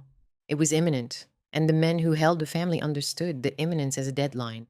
The calculation that had been circling for months had reached its conclusion. The family could not be allowed to be rescued. The decision was made that whether in Moscow by Lenin and Sverdlov, or locally by the Ural Soviet, acting on its own initiative, or through some combination of central authority and regional urgency that historians have argued over ever since, that Nicholas Romanov was to be executed. The precise scope of the order, whether it encompassed the entire family from the beginning or was extended in the final hours to include Alexandra, the children, and the servants, remains a matter of historical dispute. What is not disputed is the result. On July 16, 1918, a Tuesday, the family lived what would be their last day. The ordinariness of it is almost impossible to bear. They rose in the morning at the usual hour. They prayed together, as they had prayed every morning for as long as any of them could remember. They ate what was provided, black bread, tea, whatever Karatonov had been able to prepare from the rations delivered. Nicholas read. Alexandra sewed in bed, her back and legs causing her pain, her wheelchair nearby. The sisters occupied themselves with the same quiet task they had performed every day for months. Tatiana organizing, Olga reading, Maria sewing beside her mother, Anastasia restless and looking for distraction. Alexei sat in his wheelchair near the window that showed nothing, the glass whitewashed, the world outside invisible. Dr. Botkin attended to the family's medical needs, such as they were, and wrote a letter he would never finish. Demidova, Karitonov, and Troop went about their duties in the diminished household. The afternoon passed, the light changed, the evening came. The family had supper together at the usual time. They sat around the table they had shared for weeks, eating the same plain food they had eaten the night before and the night before that, talking or not talking, existing together in the way that families exist together when the days have lost their differentiation and one evening is indistinguishable from the next. After supper, they said their evening prayers. Alexei was put to bed. The sisters retired. Nicholas and Alexandra went to their room. The house grew quiet. The guards changed shifts. The night settled over Ekaterinburg with the long pale quality of a northern summer, not fully dark, not fully light, the sky holding a gray luminescence that made the hours feel suspended. One detail from that day stands out with terrible clarity because of what it reveals about the machinery being assembled around them. During the afternoon, Leonid Sednev, the young kitchen boy who had been kept with the household as a companion for Alexei, was removed from the Ipatiev House on Yurovsky's orders, ostensibly to visit an uncle in the city. The pretext was thin enough to see through. If anyone had thought to examine it, the house was being cleared of people who were not meant to die. Sednev's removal was an act of conscious staging. The space being rearranged, the cast being reduced to its final composition, a boy extracted so that when the event came, the count would be correct, and the conscience of whoever had ordered it could note that the kitchen boy at least had been spared. The family may have noticed the boy's absence. They may not have. They had grown accustomed to people disappearing. Servants dismissed, attendants removed, the household shrinking around them like a garment being taken in. One more absence in a house of absences may not have registered. They went to sleep. What happened next rests most heavily on Yakov Yurovsky's own account, written in 1922, a document that is indispensable to the historical record but also self-justifying, carefully constructed to present the killings as orderly and politically necessary. Later forensic work has broadly supported the physical outlines of what Yurovsky described, even where his tone and emphasis serve his own purposes. What follows uses his account cautiously, cross-referenced where possible with later evidence. At approximately 1:30 in the morning of July 17th, Yurovsky woke Dr. Botkin and instructed him to rouse the family. The reason given was that there were disturbances in the city. Shooting, unrest, the possibility that the house might come under attack, and that the family needed to be moved to a safer location within the building. It was a lie, and it was delivered with the bureaucratic calm of a man who had rehearsed it. Botkin woke the family. They dressed. The process took approximately 40 minutes, longer than Yurovsky had anticipated, long enough to make him impatient. Though the impatience was that of a man with a schedule to keep rather than of a man with doubts about what he was about to do. Alexandra and the girls dressed carefully, as though preparing for a journey, which is what they believed they were doing. They had been told they were being moved before, from Tsarskoe Selo to Tobolsk, from Tobolsk to Ekaterinburg. And each time the pattern had been the same: a sudden instruction, a hurried departure, a new destination that was always worse than the last. This was simply the latest in a series. The girls put on their blouses and skirts. They pinned their hair. They gathered small personal items, icons, prayer books, the objects they carried with them from room to room and place to place as talismans of continuity. And beneath their outer clothing, sewn into the fabric of their corsets and bodices, with threads that had been stitched and restitched over weeks, they carried the last remnants of the family's wealth: diamonds, rubies, pearls, and other precious stones that had been hidden there as emergency reserves, insurance against a future that the family still imagined might include exile, escape, or ransom. The jewels had been concealed with the care of people who believed they might need them someday, who believed, in other words, that there would be a someday. They would never need them, but the jewels would matter in the hours that followed, in ways that no one in that house had anticipated. The family was led downstairs to a semi-basement room on the ground floor, a room that had been selected by Yurovsky for its position, its relative isolation from the street, and one must assume the thickness of its walls. The room was small, perhaps 5 meters by 6, with a vaulted ceiling and a single window that had been sealed with a heavy iron grill. It was bare. The wallpaper was striped. It smelled of damp and disuse. It was absurdly domestic for what was about to happen. A storage room in a merchant's house, the kind of space where one might keep preserves or old furniture, not the kind of space where 7 members of a family and 4 people who loved them would cease to exist. The electric light was on. The hour was wrong, somewhere between night and morning, the dead hours when the body is weakest and the mind is slowest to understand what is happening. The family had been told they were being moved. They had dressed for a journey. They stood in a basement waiting for transport that was never coming. Nicholas carried Alexei downstairs in his arms. The boy was 13 and too weak to walk. His legs still damaged from the hemophilia attack that had kept the family apart for weeks in the spring. Alexandra asked for chairs. It was a small request, the kind of request she had made 1,000 times in her life. A chair for herself, a chair for her son. And it was granted. 2 chairs were brought into the room. She sat in one. Alexei was placed in the other, settled carefully by his father, a pillow arranged behind his back. The rest of the family and their attendants stood along the far wall, Nicholas in front of Alexei, as though to shield him, the 4 sisters behind him beside their parents, Botkin standing near the family he had served for years, Demidova holding a pillow she had carried downstairs from the bedrooms, a small act of domestic preparation that belongs entirely to the world the family still believed they inhabited, the world where comfort mattered, and the next place would be better than this one. Karitonov and Trupp standing close, quiet, present. The family arranged themselves the way they had always arranged themselves, together. Parents at the center, children close, servants beside them. It was instinct, not design. They had been positioning themselves like this for photographs, for church services, for official appearances, for family evenings at Alexander Palace for more than 20 years. The composition was automatic. It looked in its final form like one of the official portraits that had circulated across Europe.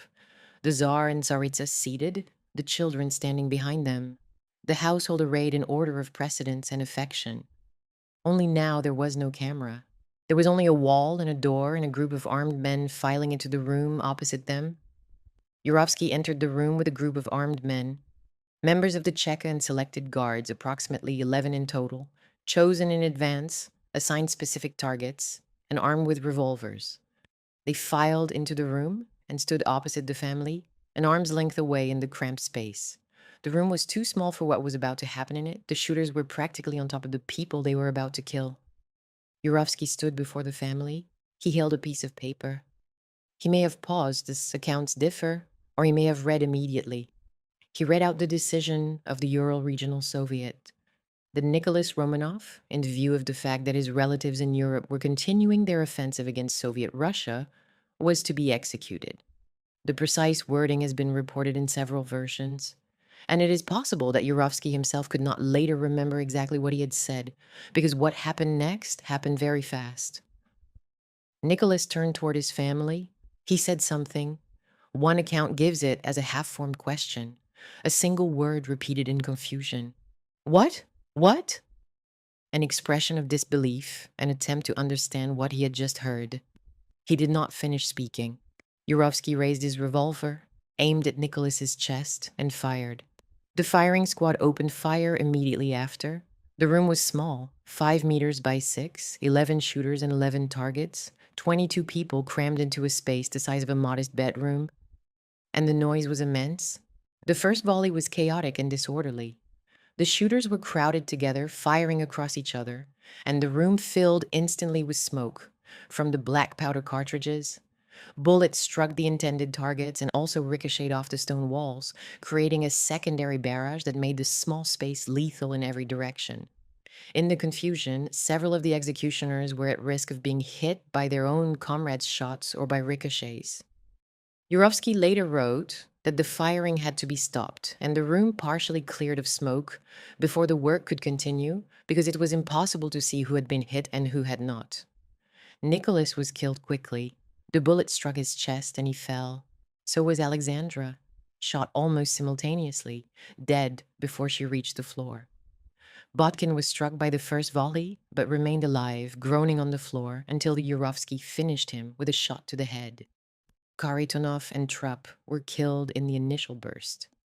Demidova, who had raised the pillow as a shield, the gesture is so reflexive and so futile that it resists commentary, was bayoneted and then shot.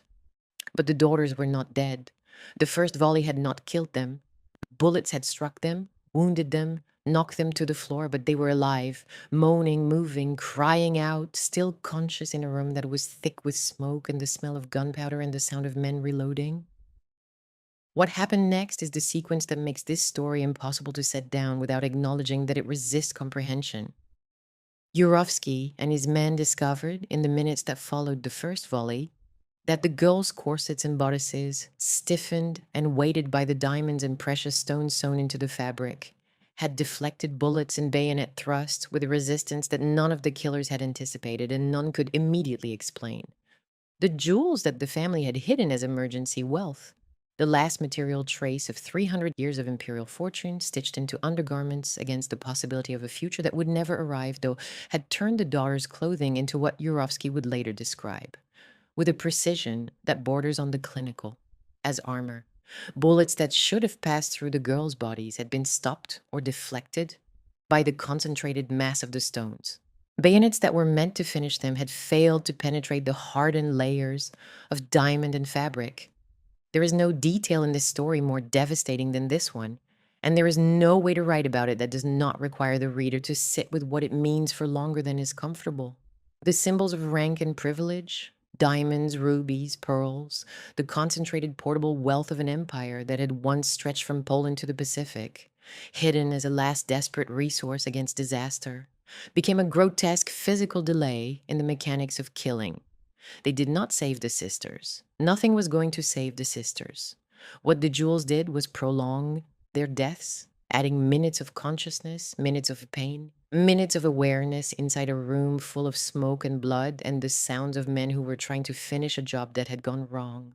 The glamour that had defined the Romanov sister in life, the pearls, the lace, the white dresses, the picture hats, the carefully managed imagery of four beautiful daughters of empire, ended here, in a basement room with striped wallpaper, as dead weight sewn into corset that could deflect a bullet but could not deflect what was happening.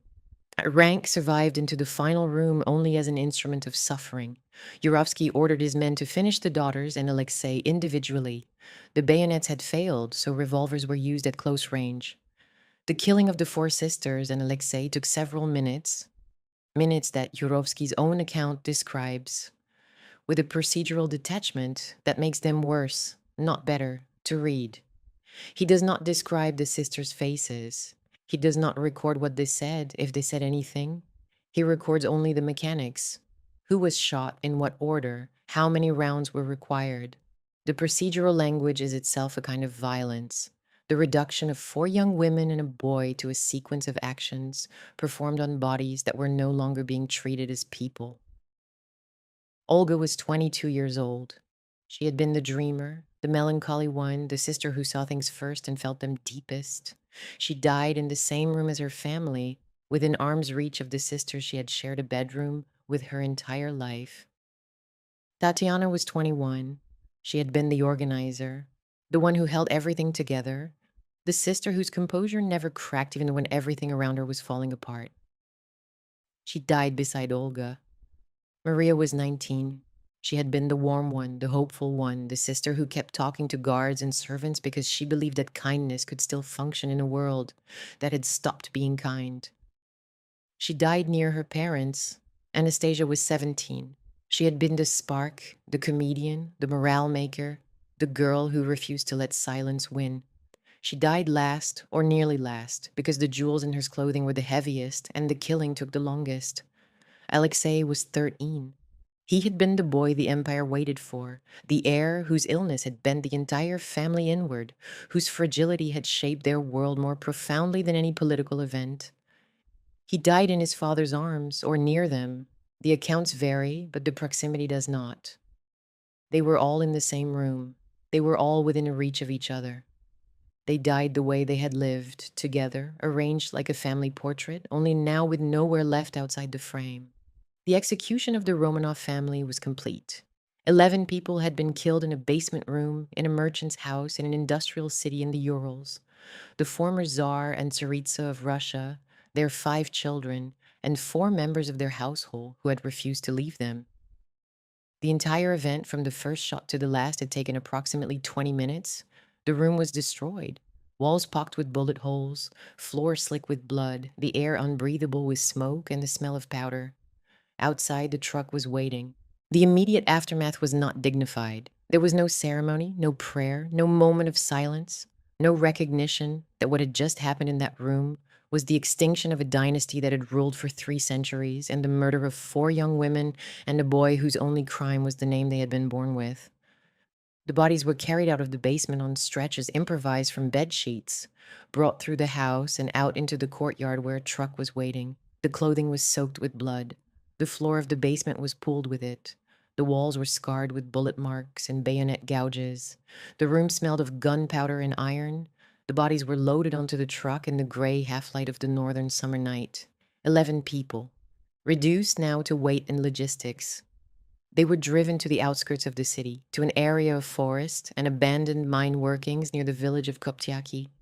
What followed was a process of concealment that was as clumsy and chaotic as the killings themselves. The bodies were stripped of their remaining clothing, the jewels that had caused such terrible trouble in the basement, the diamonds, the rubies, the pearls that had turned the daughters' bodices into armor and prolonged their dying, were finally extracted, cut from the fabric, collected, inventoried with the same bureaucratic attention that had characterized every other aspect of Yurovsky's management. The clothing was burned. Acid was applied to the remains. The disposal was hurried, improvised, and driven by panic as much as by planning, because the white forces were closer than anyone had anticipated, and the evidence needed to disappear before the city fell. The bodies were initially taken to an abandoned mine shaft in the forest at Ganina Yama, but the site proved inadequate. The shaft was too shallow, the concealment too poor, and Yurovsky feared discovery.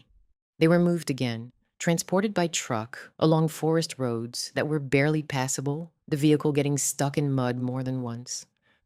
Most of the family was eventually buried in a shallow pit along a road, concealed beneath railway sleepers, earth, and brush.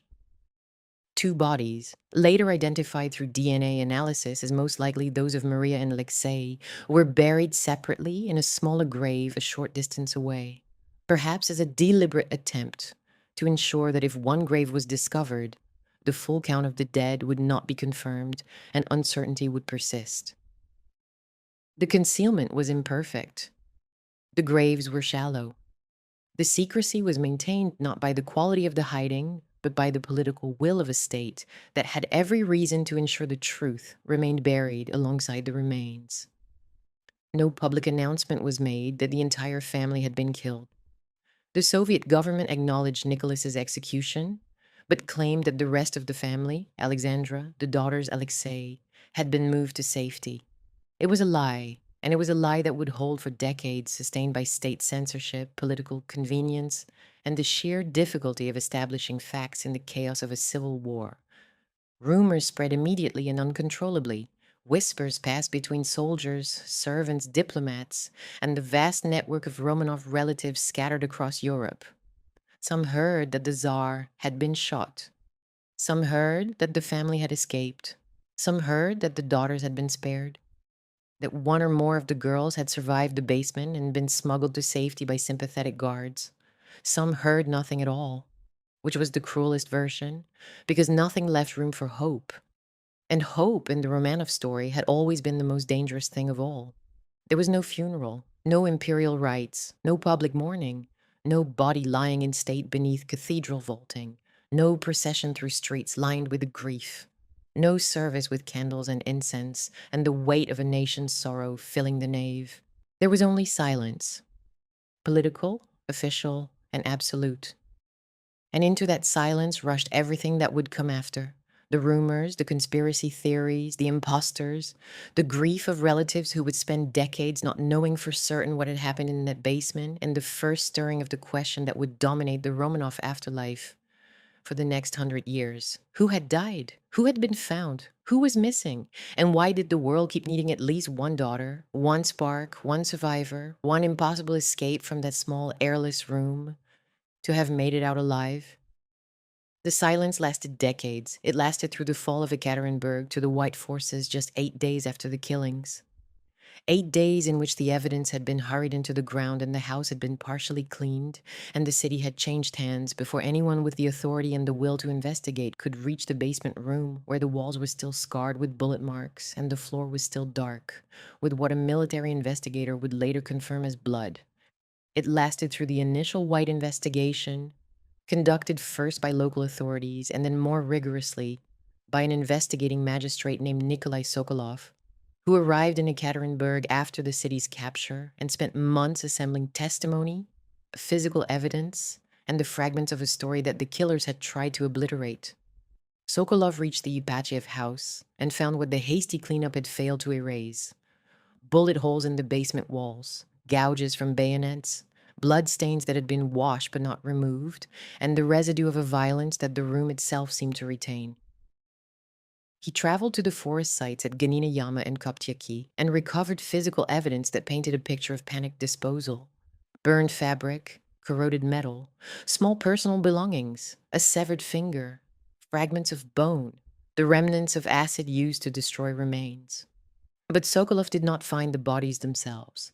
He could not find them because the graves were better hidden than the other evidence, and because the men who had buried the family had been careful enough, despite the chaos of that July night, to separate the remains into two locations and to disguise the primary site beneath railway sleepers and compacted earth. The investigation established with reasonable certainty what had happened in the basement. It could not establish what had happened to the bodies afterward, and that gap between certainty of death and absence of remains was the space into which myth rushed with a speed and a persistence that no amount of later forensic work would fully close. What filled the silence was not grief alone, it was invention. Within months of the killings, stories began to circulate that one or more of the Romanov children had survived, that a daughter had been pulled from the basement by a sympathetic guard, that a son had been smuggled out before the execution, that someone somewhere had escaped the room that was designed to ensure that no one escaped. The myths drew their power from several sources: the hidden bodies, the Soviet secrecy, the public's memory of beautiful young women in photographs, and the deep, almost instinctive human need to believe that youth and energy cannot simply be extinguished in a basement at 1:30 in the morning.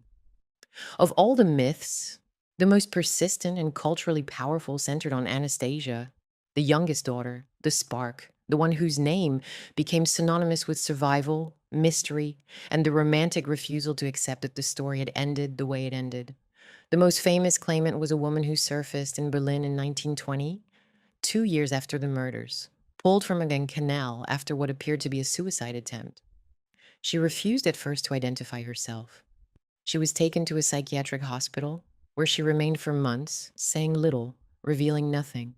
Gradually, through a process of suggestion, encouragement, and the desperate willingness of some Romanov relatives to believe that someone had survived, she began to be known as Anna Anderson and advanced the claim that she was Grand Duchess Anastasia, the youngest daughter, the girl the world most wanted to have lived.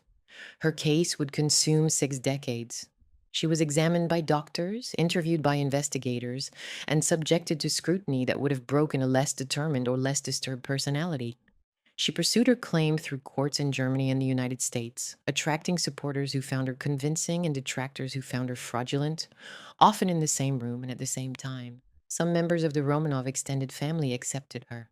Most, including those who had known Anastasia personally, did not. She knew details about the family that seemed persuasive to some observers and could be explained by coaching, newspaper accounts, or the stories of genuine Romanov servants, according to others. She carried scars on her body that she attributed to the basement. She spoke with an accent that shifted. She refused tests and refused explanations with an aristocratic hauteur that her supporters read as proof of identity and her critics read as performance. Anderson died in 1984 in Charlottesville, Virginia, having lived for 64 years as the most famous claimant to a dead girl's name. DNA testing conducted after her death, using tissue samples preserved from a hospital procedure, established conclusively that she was not Anastasia Nikolaevna, but Franziska Szankowska, a Polish factory worker with a history of mental illness who had disappeared from her own life at roughly the time Anderson appeared in Berlin. The science was definitive. The myth, however, proved more durable than any laboratory result. Even after Anderson's identity was established beyond reasonable doubt, the cultural appetite for a Romanov survivor persisted, because the myth was never really about Anna Anderson. It was about the impossibility of accepting that 4 young women and a boy had been killed in a basement and buried in a forest, and that nothing, not love or beauty or the prayers of the mother or the diamonds sewn into their clothes, had saved any of them. The myth of Anastasia was a refusal to let the story end the way it ended. It was, in its own quiet way, a form of grief that could not find any other shape. The forensic resolution came slowly, painfully, and in stages that tracked the political history of the country that had killed the family and then tried to forget them. The main burial site near Kopchaki was located by amateur investigators in the late Soviet period, and a geologist named Alexander Avdonin and a filmmaker named Gely Ryabov found the grave in 1979, opened it in secret, confirmed the presence of human remains, and then reburied them and said nothing for a decade. They said nothing because the Soviet state had no interest in confirming the murders it had spent 6 decades denying, and because revealing the discovery would have meant risking prosecution, professional ruin, or worse. The bones lay in the ground for another 12 years, while the system that had put them there slowly collapsed around them. It was not until 1991, after the dissolution of the Soviet Union, that the grave was officially opened under the authority of the new Russian government. 9 sets of remains were recovered from the shallow pit beneath the railway sleepers.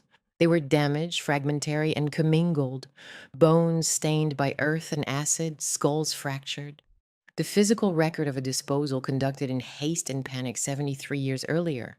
But they were there. The physical proof that the silence had been hiding was finally in the hands of people who were prepared to examine it. The identification process that followed was painstaking, internationally collaborative, and, for countries still learning how to reckon with its Soviet past, politically charged. Forensic analysis combined skeletal examination, dental records, facial reconstruction, and DNA testing.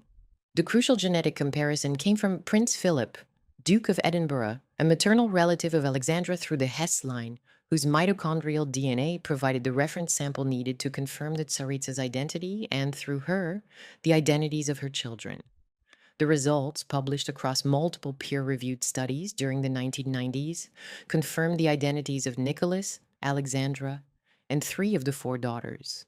Each identification carried the weight of a verdict delayed for the better part of a century. A scientific answer to a question that politics had kept open and myth had kept alive. 2 remains were missing from the main grave, and their absence kept the last residual doubts alive. For years, a debate persisted among forensic scientists and Romanov scholars over which daughter was absent, whether it was Maria or Anastasia whose remains had been buried separately. And that uncertainty, minor as it was in strictly forensic terms, provided just enough ambiguity for the survivor myth to cling to. The question was resolved in 2007 when a second grave was discovered a short distance from the first, found by archaeologists using metal detectors and ground-penetrating analysis. It contained the charred and fragmentary remains of 2 people, a young woman and a boy. DNA analysis conducted by multiple independent laboratories in the United States, Austria, and Russia confirmed that these were almost certainly Maria and Alexei. The Romanov family was at last accounted for. All 7, Nicholas, Alexandra, Olga, Tatiana, Maria, Anastasia, and Alexei, had died in the basement of the Ipatiev House on July 17, 1918. None had escaped, none had been spared. The romantic possibility that the world had held open for nearly 90 years was closed by a sequence of nucleotides read under laboratory light, and the silence that had protected the myth gave way, finally, to a certainty that was worse. The reburial took place on July 17th, 1998, 80 years to the day after the execution. The remains from the main grave were carried into the Cathedral of Saints Peter and Paul in St. Petersburg in 9 coffins, draped in the imperial standard, borne by military honor guards along a route lined with thousands of people who had come to witness something the Soviet state had spent their lifetimes insisting had never happened.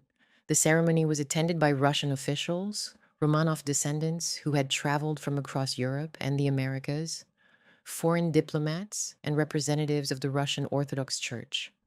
Though the Church itself remained cautious, neither fully endorsing nor rejecting the forensic identifications.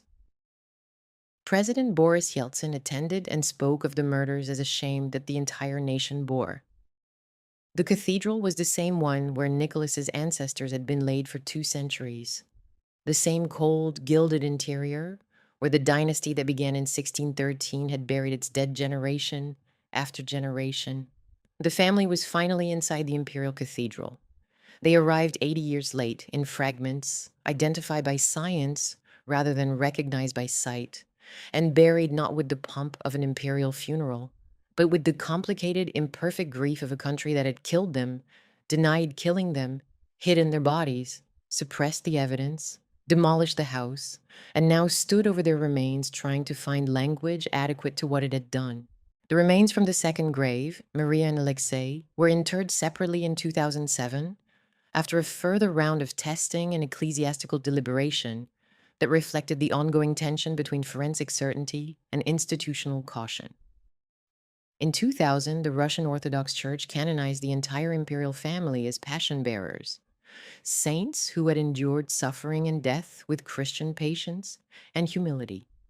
The canonization was controversial, political as much as theological, and it reflected the complicated relationship between post-Soviet Russia and its imperial past.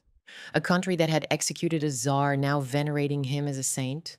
A state that had spent decades erasing the Romanovs, now incorporating them into the national spiritual narrative. Whether the canonization honored the family or appropriated them is a question that the story characteristically does not resolve. What it did, in practical terms, was transform the Romanov sisters from historical victims into religious icons. A final act of public image making that the family, which had spent its entire existence being turned into symbols by forces beyond its control, would have recognized even if they could not have anticipated the form. The cultural afterlife of the Romanov sisters has been rich, persistent, and frequently distorting, a century of interpretation that have told the world almost as much about its own needs as about the family it claims to remember. The 1956 film Anastasia, directed by Anatoly Litvak and starring Ingrid Bergman as a woman who may or may not be the surviving Grand Duchess, helped entrench the survivor myth in popular imagination for a generation. Bergman won the Academy Award for the role, and the film's romantic framing of the Anastasia question, mystery, longing, the possibility of escape, became, for millions of viewers, the definitive version of the story. It was a version that chose hope over history, and its influence was lasting. Franklin Schaffner's Nicholas and Alexandra in 1971 gave the family an epic tragic treatment, the fall of the dynasty rendered as grand cinema, the execution depicted with a directness that earlier productions had avoided. The film took the family seriously as historical figures, but the sisters remained even there, peripheral, beautiful, present, and largely silent. Gleb Penfilov's The Romanovs, an imperial family released in Russia in 2000, brought a different sensibility. It focused on the final phase of captivity, with an intimacy and a seriousness that earlier Western productions had not attempted, and it benefited from being made in the country where the events had occurred, by a filmmaker working in a tradition that understood Soviet history from the inside. Netflix's The Last Tsars in 2019 turned the story into hybrid docudrama for a global streaming audience, mixing dramatic reconstruction with expert commentary in a format that prioritized accessibility over depth. Even The Crown folded the Romanov question into British royal memory, exploring the relationship between the House of Windsor and the executed family through the lens of George Feyis's failure to offer asylum. A failure whose consequences the British monarchy carried privately for decades and has never fully reckoned with in public. The Romanov story, in the Crown's telling, became a cautionary tale about the cost of royal self preservation, and the Ipatiev House became a mirror in which the surviving monarchy saw what might have been. What most of these adaptations captured was the grandeur and the doom, the contrast between the world the Romanovs inhabited and the world that destroyed them. What many of them simplified or missed entirely was the sisters themselves. In production after production, the four daughters appeared as visual extensions of their parents, beautiful, interchangeable, part of the emotional scenery, rather than individuals with distinct temperaments, desires, fears, and interior lives. Olga's melancholy, Tatiana's quiet authority, Maria's warmth, Anastasia's disruptive spark. These were flattened over and over again into a single image of doomed innocence that was easier to photograph than to understand. The very thing the sisters had struggled against in life, the collective identity, the chocolate box image, the erasure of individuality in favor of dynastic display, was reproduced almost exactly in the culture that claimed to mourn them. The public saw one version of these women. It has been seeing the same version, with minor variations, for 100 years. What remains now is not the immediate family line. They were all killed, every child, both parents, every person in that basement room. What survives is the wider Romanov house, as a contested symbolic remnant, and the physical spaces where the story happened, and the photographs and letters and diaries that keep four faces visible long after the people behind them are gone. The official Romanov organization currently recognizes Grand Duchess Maria Vladimirovna as the head of the imperial house, with her son George Mikhailovich and his children representing the continuing line. But the headship of the House of Romanov remains disputed, with rival branches advancing competing claims based on differing interpretations of the same imperial house laws that once governed the dynasty's succession and marriage. The debates are arcane, passionate, and ultimately a footnote to the larger story. Because in public memory, OTMA survives less through dynastic politics than through what it has always survived through: images, documents, forensic science, and the emotional force of recognition. The sense that you know these faces, even across a century, even through the distortion of myth and adaptation and political appropriation. Four young women looking out from a photograph, arranged as they were always arranged, together, and asking nothing except to be seen as themselves rather than as what the world made of them. The physical afterlife of place tells its own part of the story, and it tells it through contrast. The Alexander Palace at Tsarskoe Selo, the house where the sisters were born, where they grew up, where they were first imprisoned, has been restored in stages and reopened as a museum, explicitly presented as the last home of Nicholas II and his family. The restoration, completed in phases over recent years, has recreated the private rooms as they appeared during the family's residence. The children's bedrooms with their camp beds and modest furnishings, Alexandra's mauve boudoir, Nicholas's study, the rooms where the family lived their enclosed, contradictory life of austerity inside grandeur. Visitors walk through spaces that are simultaneously intimate and institutional, rooms that feel like a home and look like a shrine, preserved not because they are architecturally remarkable, but because the people who lived in them were destroyed and the rooms are all that is left. The Ipatiev House does not survive. It was demolished in 1977 on the orders of the local Soviet authorities. Boris Yeltsin, then the regional Communist Party chief, oversaw the destruction, and the demolition now looks less like urban planning and more like a final act of concealment. The building treated as evidence that needed to be erased, the way the bodies had been erased, the way the family had been erased from official history for 6 decades. In its place stands the Church on Blood in honor of all saints resplendent in the Russian land, a memorial church built directly over the execution site, its white walls and golden domes rising from the same ground where the basement room once stood. Pilgrims visit by the thousands. Candles are lit. Services are held on the anniversary of the killings, and the faces of the canonized family look down from icons painted in the style that the Orthodox Church has used for saints for 1,000 years. The sisters' story survives, finally, in two opposing spaces: the reconstructed home and the sanctified murder site, One preserves what the family had, the other marks what was done to them. Between those two buildings, one in the suburbs of St. Petersburg, the other in the center of Ekaterinburg, separated by nearly 2,000 kilometers of the country that created and then destroyed them, lies the whole arc of this story. From nursery to basement, from privilege to annihilation, from the domestic enclosure that shaped four young women to the political enclosure that killed them.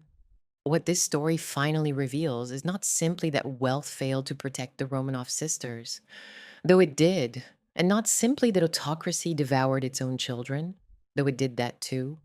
It is that Olga, Tatiana, Maria, and Anastasia were shaped from their earliest years to embody a dynasty rather than to survive the loss of one. They had beauty, rank, devotion, education, and a family culture saturated with love. They did not have freedom, privacy from history, or any real apprenticeship in ordinary life. The pattern that repeated through their story was not inheritance or rivalry, but enclosure. Alexandra's domestic enclosure inside the palace, Nicholas's political enclosure inside the autocracy, the family's emotional enclosure around Alexei's illness, and finally the physical enclosure of a house arrest, exile, and the basement room where it ended. In every phase, the family's answer to pressure was the same: draw tighter, hold closer, retreat further into the unit. It was a strategy born of love. It left them standing together against a wall in a room with no exit, still arranged like a family portrait, only now with nowhere left outside the frame. The chairs in the basement, ordinary chairs, fetched because Alexandra asked to sit and Alexei needed support. And the jewels in the daughter's bodices, rank surviving into the final room only as dead weight. Those two images contain the whole of it. There is no neat moral to this story. There are only four sisters, raised to be decorative emblems of an empire, who never got the chance to be anything else.